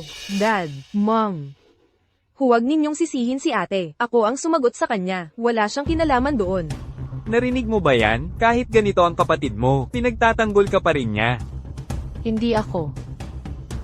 Wow! Tumitibay ka na pala ngayon. Kara Fisher. Huwag mong isiping dahil nakapangasawa ka sa pamilya Ford, ay pwede ka nang magpahinga. Akala mo hindi ko sisirain ang mga gamit ng nanay mo. Nasa'yo pa ang mga gamit ni Mama? Kung gusto mong mabawi ito, dapat gawin mo ang sinasabi ko. Anong gusto mo? Hindi maganda ang takbo ng negosyo sa kumpanya nitong nakalipas. Kausapin mo si Sean Ford para sa ilang proyekto. CJ, naiintindihan ko. Ibalik mo muna sa akin ang jade pendant. Anong nagmamadali? Kung gusto mo ito, magdala ka ng kapalit. Bakit pula ang mata mo? May nanakit ba sa'yo? Ikaw ba ang magsasabi sa akin? O ako na ang maghahanap ng sagot? Wala lang. Masakit pa ba ang binti mo? Sa'yo ako nagsasalita. Bakit mo ako iniiwasan? Wala yun.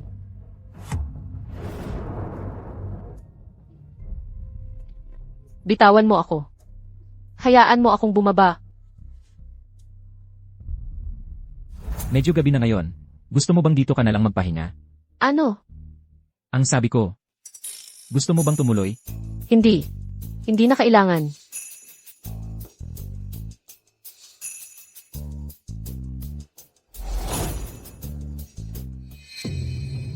Alamin kung sino ang nakita ni Ilrel Ford kanina. Boss, nalaman ko na, nakipagkita si Mrs. Ford sa pamilya ni Micah Fisher kanina. Ang Fisher Corporation, nag-inip lang ba sila nitong mga nakaraang araw? At nangahas pang makialam sa mga tao ko? Gusto nilang maghanap ng gulo. Kung siya ang nagsimula, siya rin ang dapat managot. Opo. Boss, bakit bigla kang interesado kay Mrs. Ford? Bumagsak ng husto ang stock price ng Fisher Group. Humingi ka ng pera kay Sean Ford ngayon din. Wala akong ganoong kakayahan. Bakit hindi mo papakuha ng pera kay Donna Fisher? Nakikisama na siya kay Vern Ford. Hindi pa niya sinasabi sa'yo, no? Ano? Anong kalokohan ang sinasabi mo?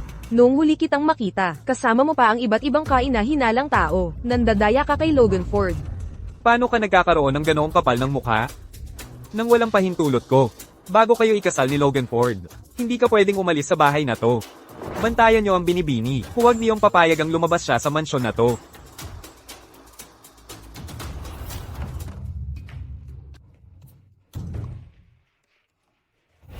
Logan Ford, paano ka nakapasok dito?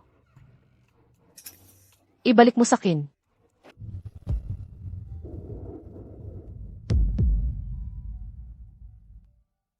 Tumayo ka, bilis.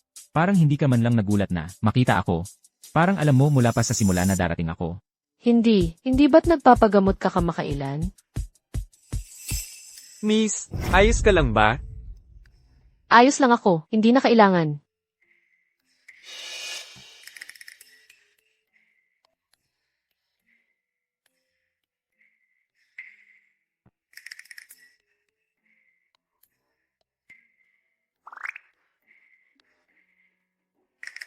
Kailan ka aalis? Ang huli na. Hindi ka ba matutulog? Bakit hindi ikaw ang umuwi at matulog? Ano nang akala mo ginagawa mo sa kama ko? Asawa kita. Ano nang ginagawa ko rito? Tara na, matulog na tayo. Hindi pwede, hindi ako pwedeng. Lumabas ka, matutulog na ako ngayon. Nakita ko na ang bawat bahagi ng katawan mo. Bakit ka nagmamadaling? Paalisin ako. Ano nang binabalak mo?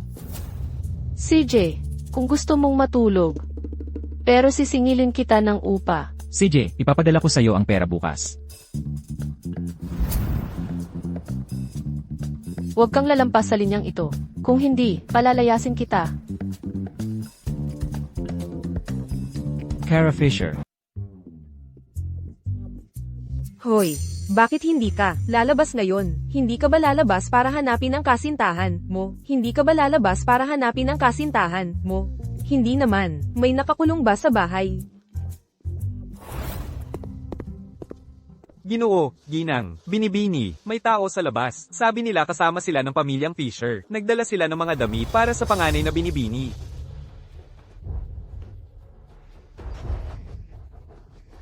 Nakita mo ba yun? Ilang araw lang ang nakalipas, nabanggit ko lang ng pa-imple, at binilhan ako ni Vernford ng napakaraming damit. Ikaw, binilhan ka ba ng pilay mong asawa, kahit minsan?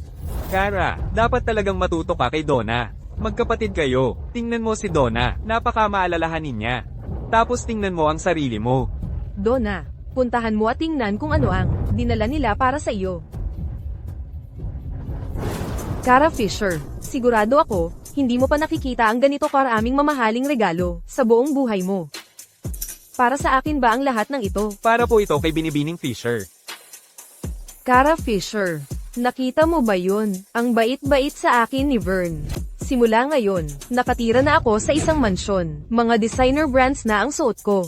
Ikaw, yung asawa mong pilay ang paa, kaya kanyang bilhan ng mga ganyan. Oo, Kara. Tingnan mo si Donna, tapos tingnan mo ang sarili mo. Tumatanda na ako ngayon, hindi na ako makakatulong sa lalong madaling panahon. Kailangan mong tratuhin ng maayos ang nakababatang kapatid mo. Kung hindi, sino ang aalalay sa iyo sa hinaharap? Siya, Mrs. Ford na siya ngayon. Paano siya maghahanap ng tulong kay Donna?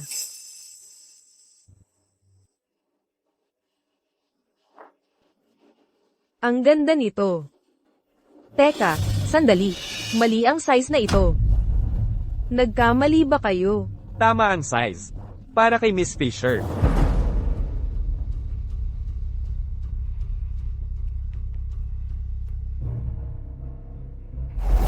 Vern, salamat sa pagbili sa akin ng mga damit na ito. Gusto ko talaga ang mga ito. Damit? Wala akong ipinadalang damit sa iyo. Oy, boss. Kumusta na? Nagustuhan ba ni Cara Fisher? Boss. Sa tingin ko, baka maling Mrs. Ford ang nahagilap ko. Iabot mo ang telepono kay Cara Fisher. Mrs. Ford, tumatawag ang boss. Kumusta naman? May nahanap ka bang damit na nagustuhan mo? Hindi ako sigurado kung ano ang magugustuhan mo. Kaya bumili na lang ako ng kahit ano sa bawat tindahan. Nasiyahan ka ba sa serbisyo? Salamat. Nagustuhan ko talaga. Kung wala nang iba, magpapatong na ako ngayon. Ilipat ninyo ang lahat ng damit na ito sa aking silid-tulugan.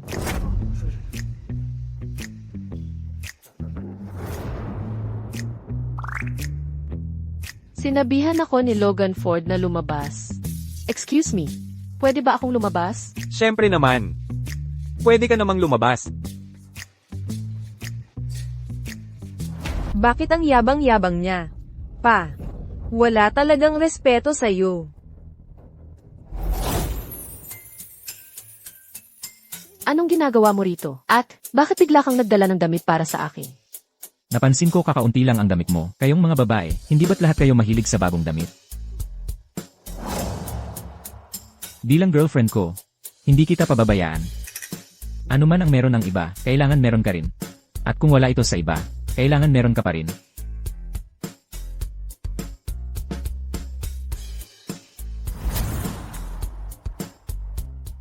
Anibersaryo ng pagkamatay ng mga magulang ko ngayon. Salamat sa pagpunta mo rito kasama ko. Nararapat lang na dumalaw ako bilang manugang nila. Noon, namatay ang nanay at tatay ko sa aksidente sa sasakyan habang inililigtas ako. Kahit na, nakaligtas ako. Na-injure ang binti ko. Huwag kang masyadong malungkot. Tiyak na ayaw ng tatay at nanay mo na makita kang ganyan. Dahil binigyan ka nila ng pangalawang pagkakataon. Gusto nilang mabuhay kang maayos. Cara, sabi ni Lolo, gusto niyang magpakasal tayo agad. Nagpatingin siya at 3 araw mula ngayon ay swerteng araw para sa kasal. Ano? Magpapakasal?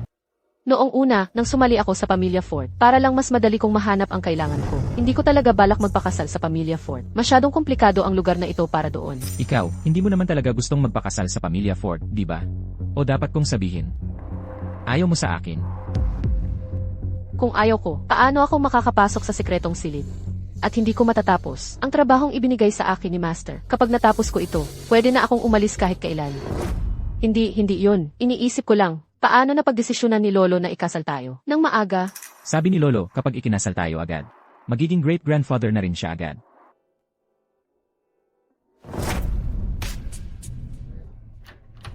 Vern. Lumabas ka. Sino ang nagpapasok sa'yo? Diretsuhin mo na lang. wala pa rin kaming nahahanap na bakas ng maliit na milagrosong doktor. Lumabas. Para saan pa ang binabayad ko? Sa inyo, kung hindi nyo mahanap ang isang tao, lumabas. Umarvon. Malapit na ang kasal ni na Logan at Kara. Malapit na. Ano sa palagay mo, paano natin ito planuhin? Dapat ba tayong mag-church ceremony o manatili sa tradisyonal? Ang mga kabataan ngayon, mahilig talaga sila sa church weddings. Pero sa totoo lang, maganda rin ang mga tradisyong minana natin sa ating mga ninuno. Master, ano sa palagay mo ang dapat nating gawin? Pareho namang maganda ang mga pagpipilian. Masaya ang binata, kahit alin. Tama ka. Sa totoo lang. Akala ko talaga ay perpektong magkatugma, sina Logan at Kara. Kara Fisher. Pagsisisihan mo ito. Boss. Pumunta ulit sa mga young ang munting doktor ngayon, pero nawala ang ating tao. Kumusta naman ang binibini ng bahay?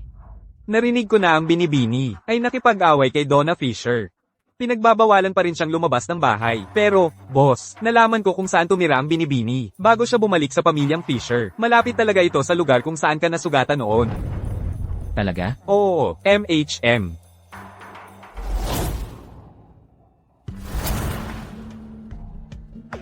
Kara Fisher. Ikaw kaya ang Shufen na hinahanap ko. Kara Fisher, tumigil ka dyan. May itatanong ako sa'yo.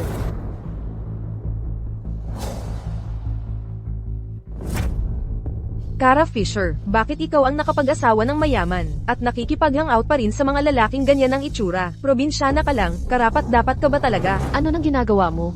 Nakita kita kanina kasama ang isang lalaking di kilala. Sabihin mo sa akin, kung sasabihin ko, sa lahat na ikaw, ay nambabae kay Logan Ford. Sa tingin mo magiging binibini ka pa rin ng mga Ford. Kung ayaw mong malaman ng mga Ford, ang tungkol dito, bigyan mo ako ng contact info.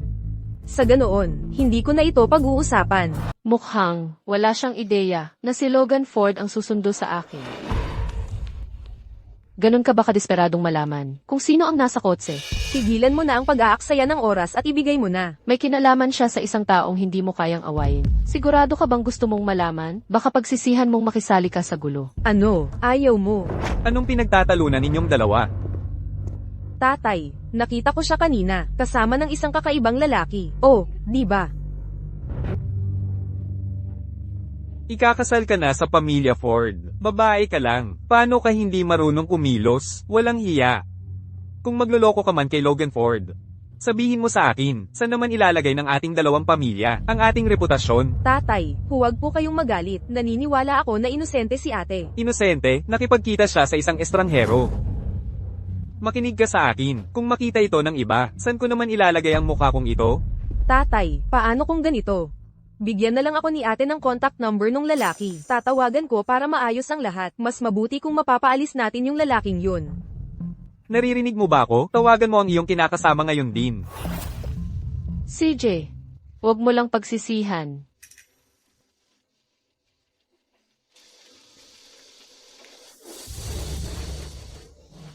Bukas ng 3 ng hapon. Magkita tayo sa Zishan Cafe.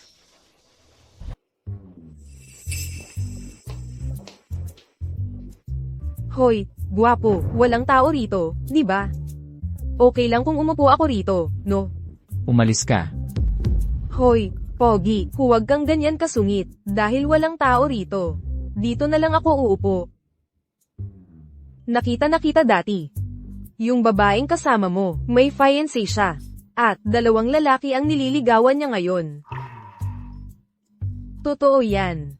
Ate ko siya. Noong bata pa siya, dahil pasaway siya, pinatir siya ng mga magulang namin sa probinsya. Pagbalik niya, nagpakasal na siya sa fiancé niya. At, narinig ko noong high school siya, para sa pera. Nakipagtalik siya sa ibang lalaki. Ayoko lang na masaktan ka, kaya sinadya kong pumunta rito para sabihin sa'yo. Dagdag pa. Mas maganda ako kaysa sa kanya. At pinaka-importante, tapat at mapagmahal ako. Hindi kita lolokohin, kailanman. Ate, paano mo naloko si Lolo Sean gamit ang peking gamot? Gamot ito, paano kung inumin ito ni Lolo? At may mangyari sa kalusugan niya? Kaya mo bang panagutan yan? Oo, peke yan sigurado. Kara Fisher, ano ba ang ibig mong sabihin? Binigyan mo ng peking gamot si Lolo. Ano ba ang balak mo? Mahal na mahal ka ni Lolo Sean. Hindi ka karapat-dapat na mag-asawa sa pamilyang Ford. Umalis ka.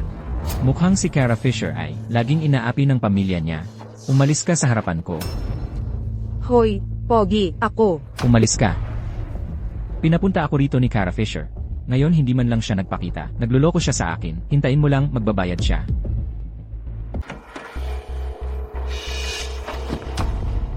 Sinabi mo sa akin na magkita tayo sa coffee shop. Bakit hindi ka sumipot? Sa halip, si Donna Fisher ang sumipot. Mas mabuting bigyan mo ako ng makatwirang paliwanag.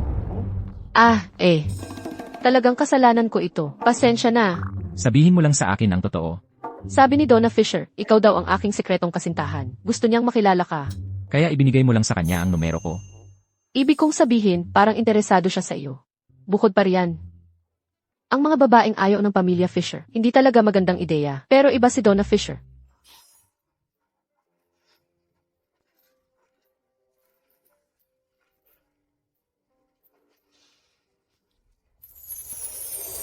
Amoy magnolia si Kara Fisher. Tulad ng babaeng nag-alaga ng binti ko. Marami siyang alam tungkol sa medisina. At dati siyang nakatira malapit sa lugar kung saan ko unang nakilala si Shufen. Kaya si Kara Fisher ay si Shufen.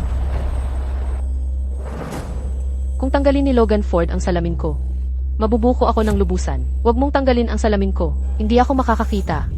Ayos lang. Tayong dalawa lang naman dito sa bahay. Kung hindi ka makakakita, nandito pa rin ako. Hindi. Hindi ko talaga gusto ang humingi ng tulong sa iba. Bakit ka natatakot na magtanggal ng salamin? Ikaw pala si Shufen, ang maliit na sinungaling na yon. Magaling Kara Fisher, naglilipat-lipat ka ng pagkatao para lokohin ako. CJ. Pero kailangan mong sumang-ayon sa isang kondisyon. Sige, nakikinig ako. Basta hindi ako magtatanggal ng salamin. Kahit anong kondisyon, papayag ako. Kung hindi mo ito tatanggalin, bayaran mo ang utang mo sa pamamagitan ng sarili mo. Hindi naman masyadong malaking bagay yon, di ba? Kailangan pa bang anyayahan kita? Magkakasama lang naman sa kama, di ba? Kara Fisher, parang hindi ka naman dati nakatulog sa kanya.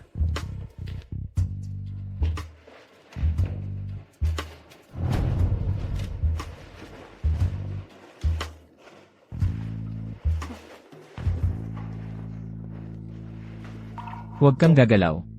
Sa ngayon, hawak-hawak lang kita. Wala akong gagawing iba. Pero kung gagalaw ka ulit, hindi ako makakapangako na makakapigil pa ako.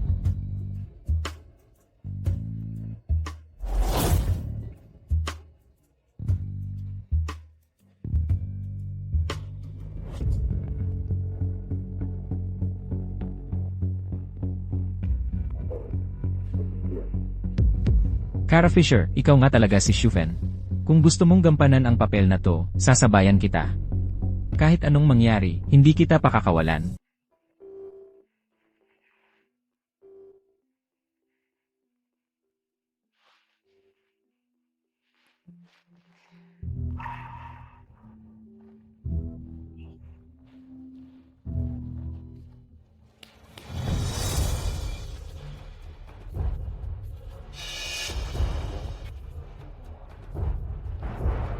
Ang dami.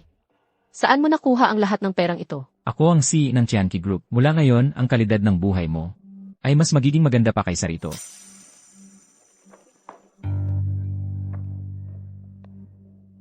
Ang sarap siguro ng may pera. Ang lahat ng perang kinikita ko ay para sa'yo lang. Ang tagal nating hindi nagkita, Vern. Ate Gail. Tara, umupo ka. Ang buong pamilya Ford ay abala sa kasal ng kuya mo. Paano ka pa nakapag-aya sa akin ng kape? Gail. Sa puso ko, ikaw ang perpektong mapapangasawa ng kuya ko. Paano makakapantay sa'yo? Ang pangit na probinsya ng iyon? Gail. Ngayong ang kuya kong lumpo ay magpapakasal sa probinsya ng iyon. Ang lolo ay hindi na magtatagal. Ako ang tunay na tagapagmana ng Ford Group. Ayaw mo bang tingnang mabuti ako? Ang tanga talaga ni Vern Ford. Hindi niya alam kung gaano siya katanga. Bakit hindi ko siya samantalahin para makuha ang gusto ko? Tama ka. Simula nang maging lumpo si Logan Ford. Dapat lang na mabulok siya sa isang basurahan. Ang buhay ko ay nagsisimula pa lang. Walang saysay na pabayaan ang buong kagubatan dahil lang sa isang puno. Gail, katabi lang ang hotel.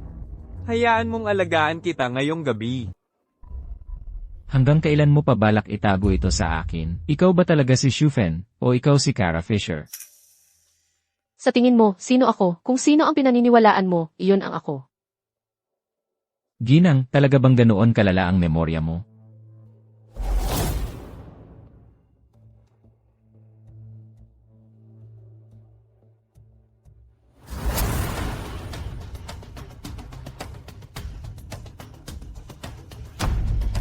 Kara Fisher.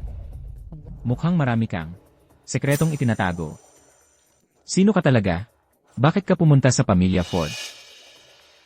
Gumawa tayo ng 3 patakaran. Una, hindi ako magtatanong tungkol sa mga gawain mo, at huwag kang makialam sa akin. Pangalawa, tutulungan kitang pagalingin ang problema sa binti mo. Pangatlo, strikto mong sundin ang una at pangalawang patakaran. CJ. Magpapanggap tayong mag-asawa. Pero, hindi dapat malaman ni Lolo. Ayos lang.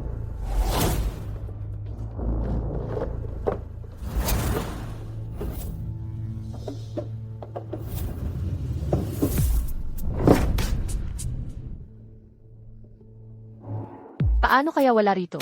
Hindi ba dapat nasa silid-aralan o ang sekretong silid ang mahahalagang bagay? Wala sa 2 lugar na iyon. Kaya saan kaya ito?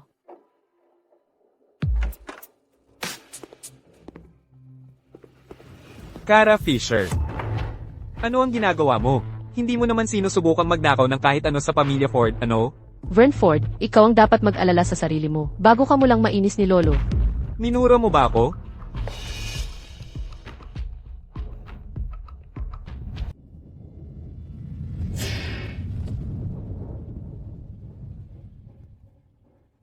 Logan Ford, ano ang relasyon mo sa babaeng ito? Talaga bang hindi mo isasaalang-alang ang tulong ko? Hindi ko ito kailangan.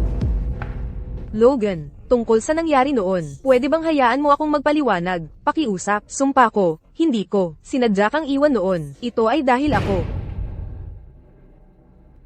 Gail White, huwag ka nang pumunta sa lumang bahay. Tapos na tayo. Bukod pa riyan, kung sino ang tama o mali noon.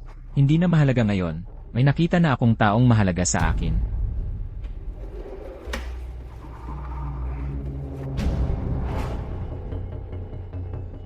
Gawan mo ako ng pabor.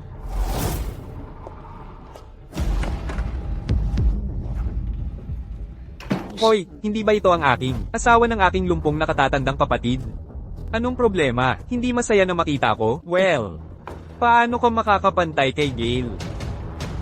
Umusog. Si Gail ay talaga unang pag-ibig ni Logan Ford. Noong araw, lahat ay naiinggit sa kung gaano sila kaswerte bilang magkasama. Kung hindi napalumpo si Logan Ford, hindi sana nag-abroad si Gail. Si Logan Ford ay isang taong may mataas na pagmamataas. Alam mo rin yan. Alam mo rin yan. Noon, nagpakumbaba talaga si Logan Ford para kay Gail White. Pero matapos siyang makiusap ng ilang beses, at wala siyang nakuha, pinili pa ring umalis ni Gail White. Doon na sila tuluyang naghiwalay. At saka nga pala, nag-abroad si Gail White dahil gusto niyang mag-aral ng medisina para kay Logan Ford. Narinig ko na noon ay, nag-aaral siya ng finance. Sa totoo lang, ikaw lang ang nakakahadlang dito. Mas mabuti pang umalis ka na ngayon. Huwag kang humadlang sa muling pagsasama nila. Magtakda tayo ng ilang batayan. Una, hindi ako makikialam sa mga gawain mo, at huwag kang makialam sa akin. Pangalawa, tutulungan kitang magamot ang binti mo. Talaga bang hindi mo ako papayag ang tumulong? Kara Fisher, ang relasyon mo kay Logan Ford ay kontrata lamang. Nakukuha ninyong dalawa ang kailangan ninyo mula rito. Huwag mong kalimutan, sumali ka lang sa pamilya Ford para maghanap ng isang bagay. Kapag nahanap mo na ang hinahanap mo, maghihiwalay din kayo sa huli. Iba ako. Naisip mo na ba? Pag-isipan mong pakasalan ako. Anong ginagawa ninyong dalawa rito? Kasama mo pa rin si Kara Fisher. Kailan pa nagpapatakbo ang pamilya Ford sa'yo? Isang pilay, ang mga desisyon? Huwag mong isiping hindi ko alam, ang balak mo, mas mabuting panatilihin mo, ang mga pakana mo sa sarili mo. Ano ba talaga ang pakana ko? Bakit hindi mo sabihin sa akin? Kara Fisher, sumama ka sa akin.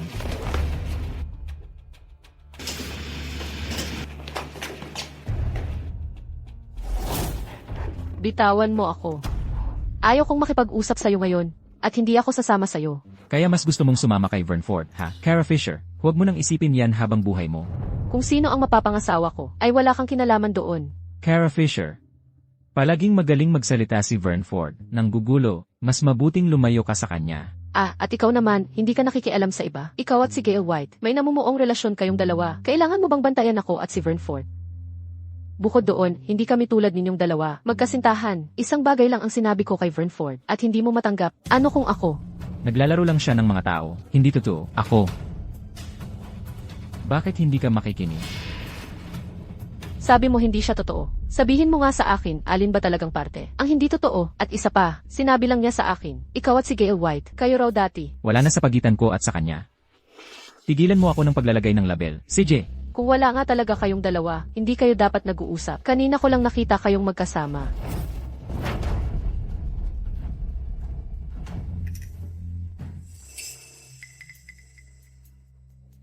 Kara Fisher, akin si Logan Ford.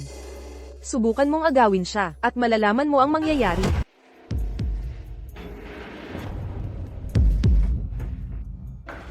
Gago ka. Pinuntahan ka pa niya rito, at hanggang ngayon, wala raw kayong namamagitan. wala talaga. Siya ang pumunta sa akin. Sa kanya lang nanggaling yon.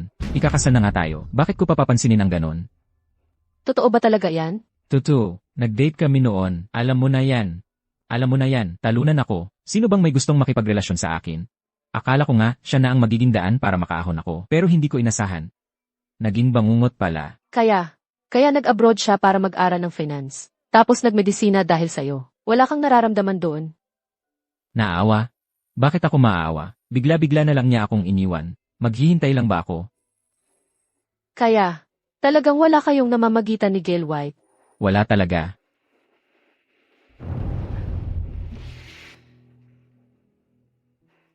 Okay lang. Naging emosyonal ka lang. Nga pala, nalason din si Lolo. Pero iba sa'yo. Huwag kang mag-alala. Naayos ko na ang dieta niya dati pa. Paano nalason si Lolo? Salamat. Walang problema. Mag-partner naman tayo. Kailangan nating panatilihin ang mga sikreto ng isa't isa. Ang sakit ni Lolo. Paano mo nalaman yan ng ganoon? At alam mo pa nga na nalason siya. Nabunyag na ba ang tunay kong pagkatao? Di ba't sinabi ko na sa'yo dati? Alam ko ang medisina. Kaya nakita ko. Nakita mismo ng mga tao ko na lumabas ka sa bahay ng pamilyang Yao. Kailangan ko pa bang ipaliwanag ng mas malinaw? Nagkamali ako. Paano ako naging ganoon kapabaya? Ang pamilyang Yao, ano bang pinagsasabi mo? Anong pamilyang Yao? Talagang hindi mo kilala ang pamilyang Yao. Bakit mo naman naisip na kilala ko ang pamilyang Yao? Yun ba ang parehong pamilyang Yao sa party na yun? Di ba't sinabi mong si Kara Fisher ay madaling hawakan? Ang sinasabi mo sa akin, dahil lang nagpakasal si Kara Fisher kay Logan Ford, hindi mo na kailangang malaman yan. Sagutin mo na lang ako, gusto mo bang makita na siraan ang reputasyon ni Kara Fisher, gawing impyerno ang buhay niya, kung saan hindi niya makukuha ang gusto niya, kahit anong pilit niya?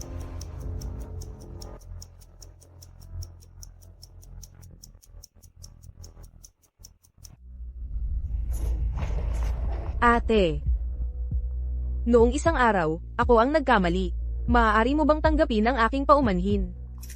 Ang cocktail na ito ay talagang malakas. Kung may taong hindi marunong uminom, baka isang subo lang ay himatay na. Ate, hindi mo pa rin ba ako patatawarin? Ano ba ang nagawang mali ng bunsong kapatid mo? Hindi ko sana dapat sinisi ka noon. Alam ko naman ang totoo. Ano ngayon? Ipinapangako kung hindi na ako magsasalita ng walang basehan sa susunod. Ate, subukan mo na ito. Sabihin mo sa akin kung ano ang masasabi mo. Ito ang unang beses kong gumawa ng inumin.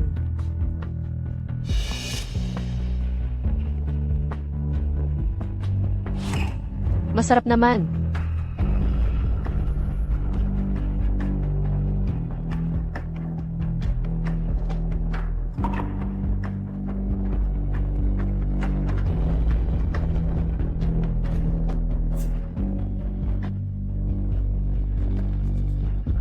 Kara Fisher, sa wakas, nahulog ka rin sa aking mga kamay. Gusto ko talagang makita, pagkatapos masira ang reputasyon mo ngayon. Kung gusto ka pa rin ni Logan Ford. Donna. Tayo na. Bakit? May nagawa ba akong mali? Sabihin mo, kahit ano yan, magbabago ako. Sige na, huwag na tayong maghiwalay. Donna, wala na akong nararamdaman para sa'yo. Vern. Tama na yan, Donna Fisher. Sinabi kong maghihiwalay tayo, kaya maghihiwalay tayo. Kung magpapakabait ka lang. Yung card sa mesa, kabayaran na yan para sa'yo. Kung ayaw mo, kahit yan, hindi ko na ibibigay sa'yo. Vern.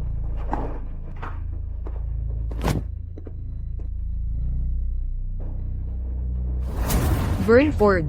Iniisip ko kung magugustuhan mo ang sorpresa na inihanda ko para sa'yo.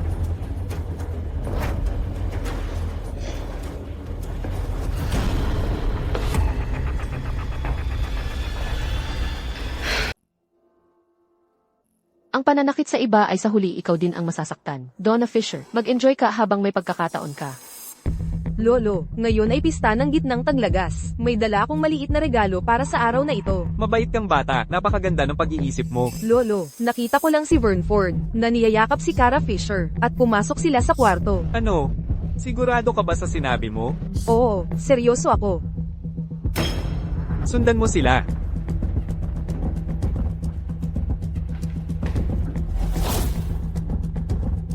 Lolo, Logan, huwag mong sisihin si Cara Fisher dito. Ilang buwan na ang nakalipas. Napansin ko nang lumalapit siya kay Vern Ford.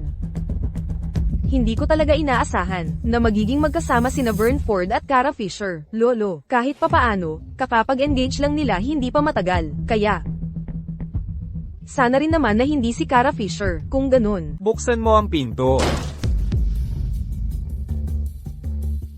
Lolo, baka hindi natin dapat gawin ito. Paano kung si Cara Fisher talaga ang nasa loob? Mahihirapan tayong magpaliwanag sa pamilya Fisher.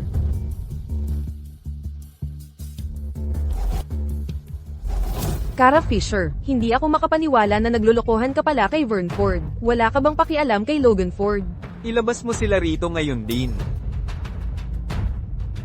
Lolo, pakiusap huwag masyadong magalit. Lolo, anong ginagawa mo? Cara Fisher, paano mo nagawa? Nagawa ko ang ano? Anong ginagawa ninyong lahat?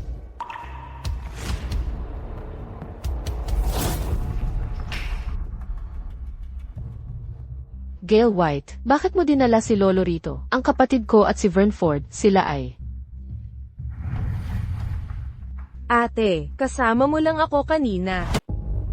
Ako, ininom ko lang yung wine na binigay mo, tapos nakatulog lang ako. Oo, pero... Donna Fisher, naisip mo ba talaga ang mga kahihinatnan ng pagsasabi mo nito? Cara Fisher. Wala namang nangyari sa amin ni Donna Fisher. Nagsinungaling siya sa akin. Siya ang nag-anyaya sa akin na pumunta rito. Hindi ko inasahan, na pagkatapos kong inumin ng tubig na binigay niya, ako'y nalason. Nakov, ate, pakinggan mo ako. Kung ikaw ang may gulo, ikaw ang bahala sa sarili mo. At kung susubukan mong lumapit kay Cara Fisher muli, mag-inat ka. Gail White, alam mo ng husto kung gaano kakalalim. Sa lahat ng ito, kung masasaktan ulit si Cara Fisher, ikaw man o hindi, ikaw ang sisisihin ko. Ikaw ang mananagot. Cara, umalis na tayo. Lolo. Cara Fisher, hindi kita palalampasin.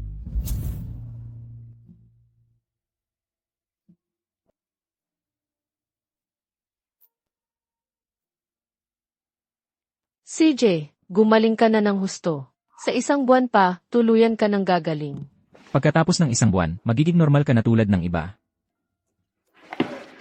Ang galing mo, Cara Fisher, makakatayo na ako ulit.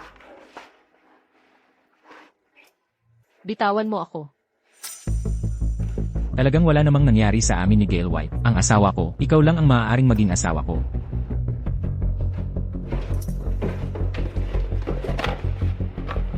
Ito ay galing sa nanay ko.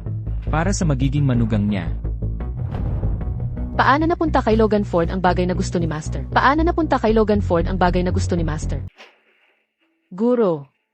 Nakuha ko na ang jade pendant. Mabuti, basta nakuha mo. Guro, ang totoo tungkol sa pagkamatay ng nanay ko. Ano ba talaga ang nangyari? Guro, alam kong sinusubukan mong protektahan ako. Pero gusto ko lang malaman ang katotohanan para makapagpahinga na sa wakas ang nanay ko. Cara, hindi ito kasing simple ng iniisip mo. Ayaw ng nanay mong madamay ka sa gulo. Guro. Bilang anak niya, kung hindi ako maninindigan para sa nanay ko, ako, Guro, gusto kong malaman ang totoo. Pwede mo bang sabihin sa akin? Kara, hindi ko talaga alam kung bakit nagkaroon ng problema ang nanay mo. Ako rin, hinahanap ko ang sagot sa lahat ng mga taong ito. Ang tanging nalaman ko lang ay, bago ang aksidente ng nanay mo, dumating sina Diane Foster at Micah Fisher. Guro, hindi pa ako makakauwi. May mga nalaman din ako. Sa tingin ko, ang pagkamatay ng nanay ko ay may kinalaman sa dalawang iyon. Anak, dito na lang ang kaya kong tulong sa iyo. Nakuha ko na po, Guro.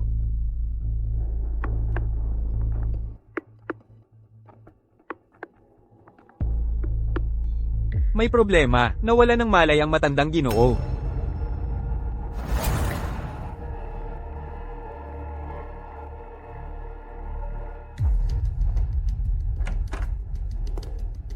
Doktor, kumusta na ang lolo ko?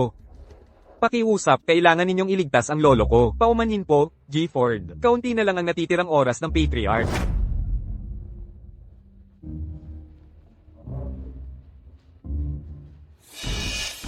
Mukhang gumagana na ang lason. Mukhang hindi nasayang ang paglalason ko kay lolo.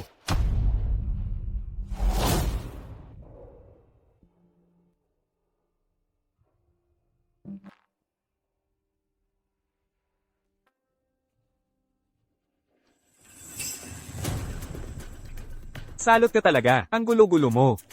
Hindi pa sapat na isinumpa mo ang mga magulang mo. Ngayon, gusto mo pang isama si Lolo? Nagkasakit si Lolo, dahil sa sobrang stress, sa pag-aalala sa kasal mo. Pilay ka na nga, bakit hindi ka nalang mamatay?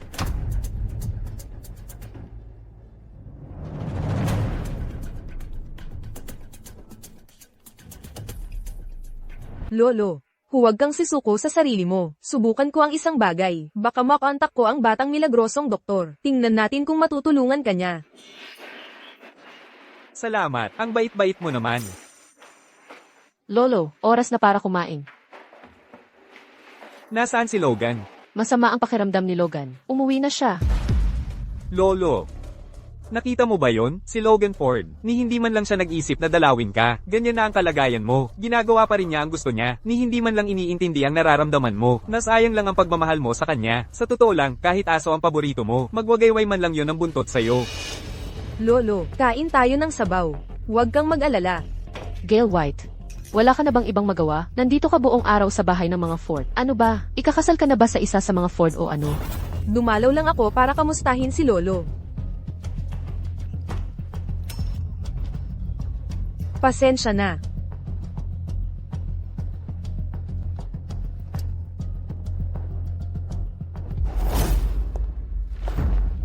Kara Fisher. Ang pilay na si Logan Ford ay hindi makakapagbigay sa'yo ng kaligayahan. Kung mananatili ka sa kanya para ka na rin byuda, mas mabuti pang sumama ka sa akin. Kung ako ang kasama mo, kaya kitang pasayahin. Hindi na rin naman magtatagal ang matandang amo. Kung ako ang pipiliin mo, kaya kitang bigyan ng magandang buhay. Bakit ba si Vern Ford ay may amoy ng heartbreak grass? Vern Ford. Vern Ford. Alam mo ba talaga ang ginagawa mo? Ikaw nga, napakaganda ng napangasawa mo. At ngayon, nandito siya at walang hiya na nagpapakita ng interes sa akin. Logan Ford. Hintayin mo lang, siguradong, magloloko yan sa'yo. Kung hindi mo kayang kontrolin ang sarili mong bibig, kaya kong bunutin ang mga ngipin mo, anumang oras. Umalis ka.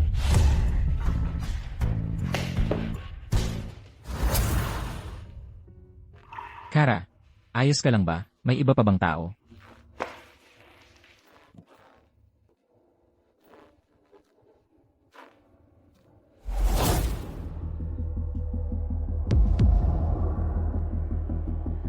Kara Fisher. Nasa'yo na si Logan Ford. Malandi ka pa rin.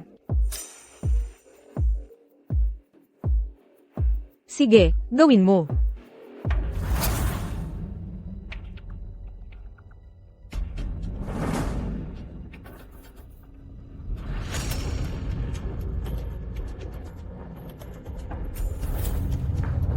Doktor. Malubha ang sakit ng Patriarch. Wala nang pag-asang magising siya. Ganap na siyang nasa vegetative state. Lolo. Matandang yan. Namatay ka rin sa wakas. Lahat ito dahil kay Gail White. Napakalupit niya. Ngayon, lahat ng ari-arian ng pamilya Ford ay akin na. Lolo. Lolo, gumising ka po. Hindi mo kami pwedeng iwan ng ganito, Lolo.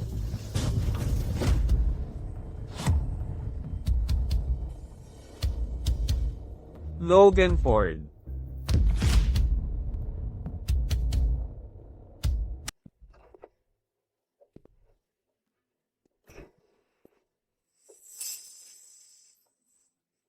Buhay ka pa pala. Sa puntong ito, talagang wala ka ng silbi. Kung ako ang nasa kalagayan mo, magpapakamatay na lang ako ngayon din. Vern Ford, ako ang kuya mo, ang tunay na tagapagmana ng pamilyang Ford. Ano ang mapapamana sa'yo? Nalesa na ang lolo, paralisado na siya sa kama. Ano ang karapat-dapat sa isang tulad mong pilay? Ngayon, ako na lang ang tunay na tagapagmana ng pamilyang Ford. Paano mo nalaman na nilason si Lolo? Huwag mong sabihin ikaw ang naglason sa kanya. Hindi na magtatagal ang lolo. Ginawa ko lang itong mas hindi masakit para sa kanya. Laging mabait sa'yo si Lolo. Paano mo nagawa ang isang bagay na ganito kalupit? Mabuti sa akin? Talaga, laging ikaw ang paborito ng lolo. Lahat ng magagandang bagay ay ibinigay sa'yo. Bakit ikaw at hindi ako? Kahit ano pa ang mangyari, sa akin na ang pamilyang Ford ngayon. Sige, magselos ka. Huwag kang mag-alala. Maghihintay ako sa'yo. Sinisiguro kong aalagaan ko ng mabuti ang hipag mo para sa'yo. Subukan mo lang siyang hawakan at malalaman mo ang mangyayari. Ikaw na lumpo, hindi ka nga maituturing na tunay na lalaki. Sisiguraduhin kong mabibigyan siya ng atensyong hindi mo kayang ibigay. Dapat nga siyang maging masaya dahil doon.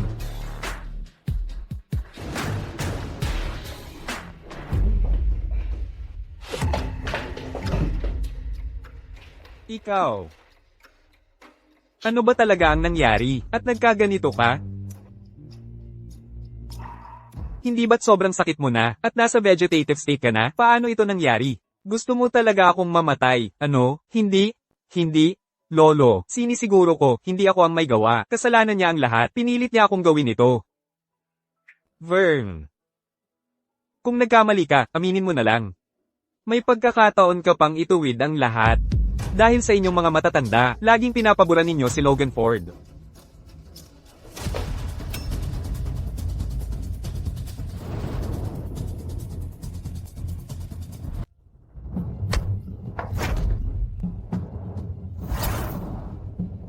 Hindi ba dapat pilay ang paa mo? Kailan ka gumaling? Bakit ko sasabihin sa'yo? Una, nilason mo ako. Pagkatapos, nilason mo si Lolo. Dapat mong pag-isipan ito. Baka gusto mong isipin kung gaano katagal ang kulong mo. Anong nangyayari? Si Vern Ford, siya ang lihim na nanalason sa inyo ni Lolo. Nang habulin niya ako, may naamoy ako sa kanya, amoy ng heartbreak grass. Ang lason sa inyong dalawa ay galing sa heartbreak grass. May lason din ang alak na ito.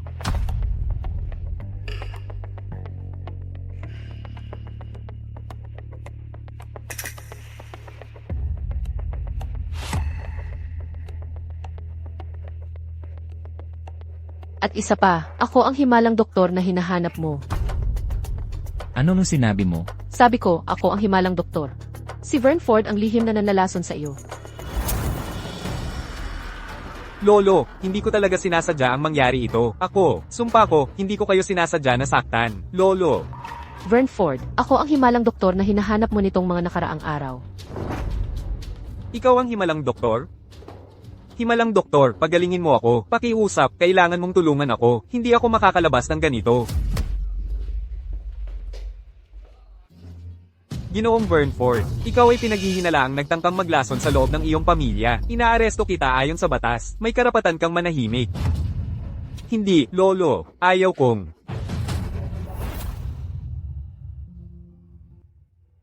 Logan, ipagkakatiwala ko sa iyo ang pamilya Ford mula ngayon. Lolo, hindi ko kailangan ng kumpanya. Wala rin akong lakas para pamahalaan ito.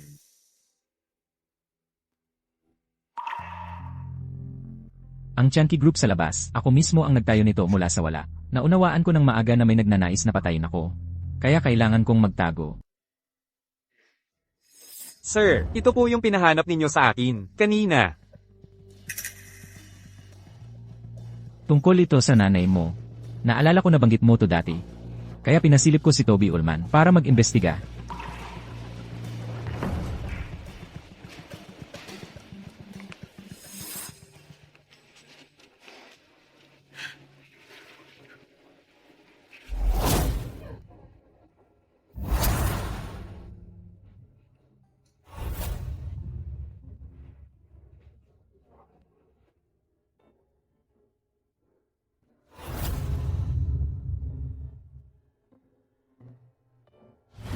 Kara. Okay lang. Nandito lang ako palagi para sa'yo.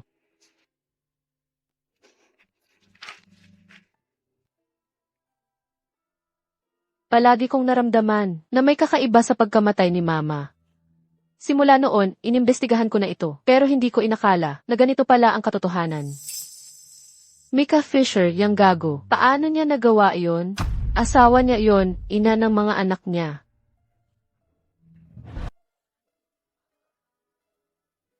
Kara. Tigil na sa pag-iyak. Ang pinakamahalaga ngayon ay makulong silang lahat. Sisiguraduhin kong magbabayad silang lahat sa ginawa nila.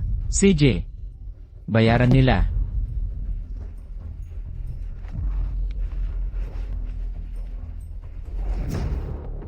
Tumigil ka sa paglalakad-lakad dyan. Anong gagawin natin? Narinig kong, si Kara Fisher, ay alam na ang tungkol sa ginawa natin noon pang mga panahon.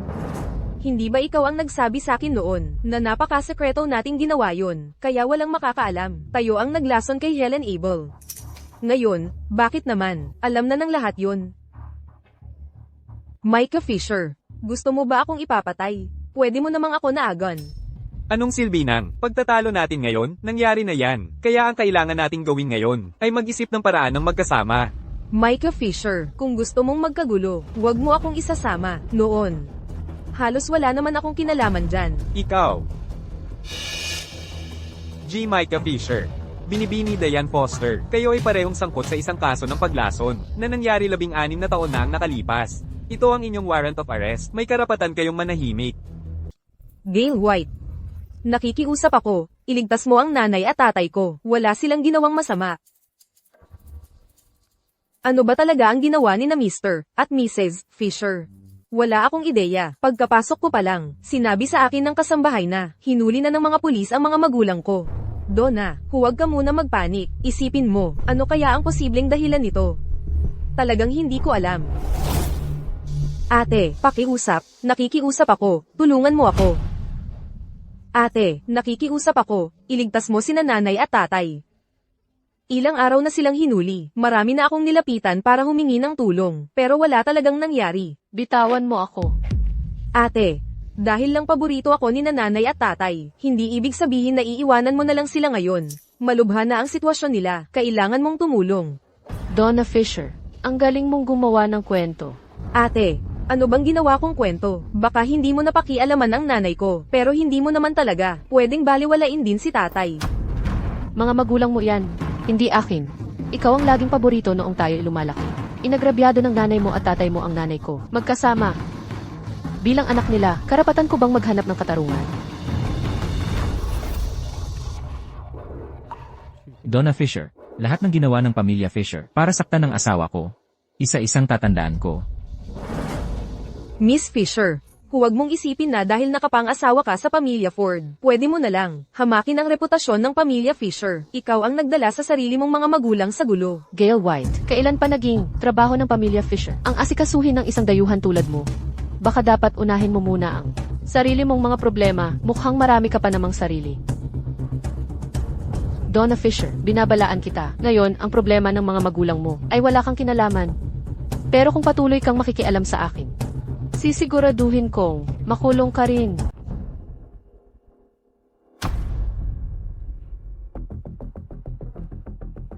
Logan. Alam kong hindi mo ako kayang pakawalan. Ngayon ko lang naintindihan ang pinagdaanan mo noon. Pasensya na, bata pa ako noon. Sa totoo lang, noong nag-abroad ako, agsad ako kagad. Hindi nagtagal, tumigil ako sa finance, na mahal ko, at lumipat sa medisina. Lagi akong nag-aalala sa mga paa mo. Gail, pako ko hindi napansin na ang galing mong artista pala. Logan, hindi ko maintindihan ang sinasabi mo. Ikaw ba ang nagpalit kay Vern ng gamot ni Lolo? Palagi naman akong mabuti ni Lolo. Bakit ko siya sasaktan? May nagtuturo sa akin. Si Kara Fisher ba? Siguro siya. Logan, huwag kang makinig sa kanya. Peke ito, Photoshop lang yan. Hindi ako yan, Logan. Hindi talaga ako yan. Kunin mo siya ngayon din. Logan Ford, huwag mo akong sisihin. Kung hindi tumanggi ang matandang yun, napakawalan mo ang kasunduan. Hindi ko papalitan ang gamot niya. Kasalanan ng babaeng yun, na ninakaw ka sa akin.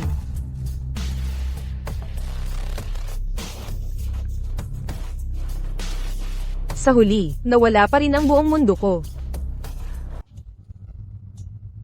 Kara, nanay mo, ano ba talaga ang iniwan niya para sa'yo? Bakit kailangan pa ng pendant na ito para mabuksan ito?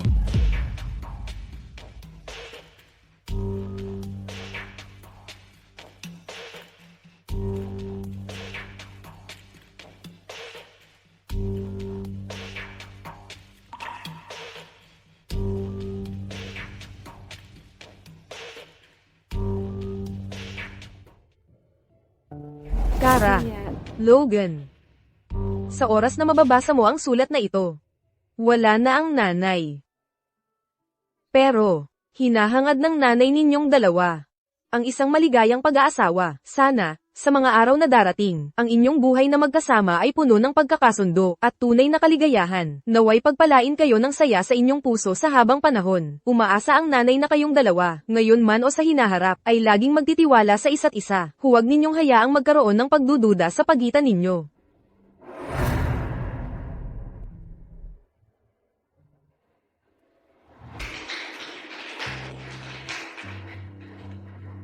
Ang pamilyang Young, sa South City, ang Chunky Group, malalaki at makapangyarihang pamilya ang mga yan. Talagang malaki ang impluensya ng pamilyang Fisher. Mukhang hindi mo alam yun. Ano, si Miss Fisher, ay isang pinagpipitaga ng panauhin ng mga pamilyang yun.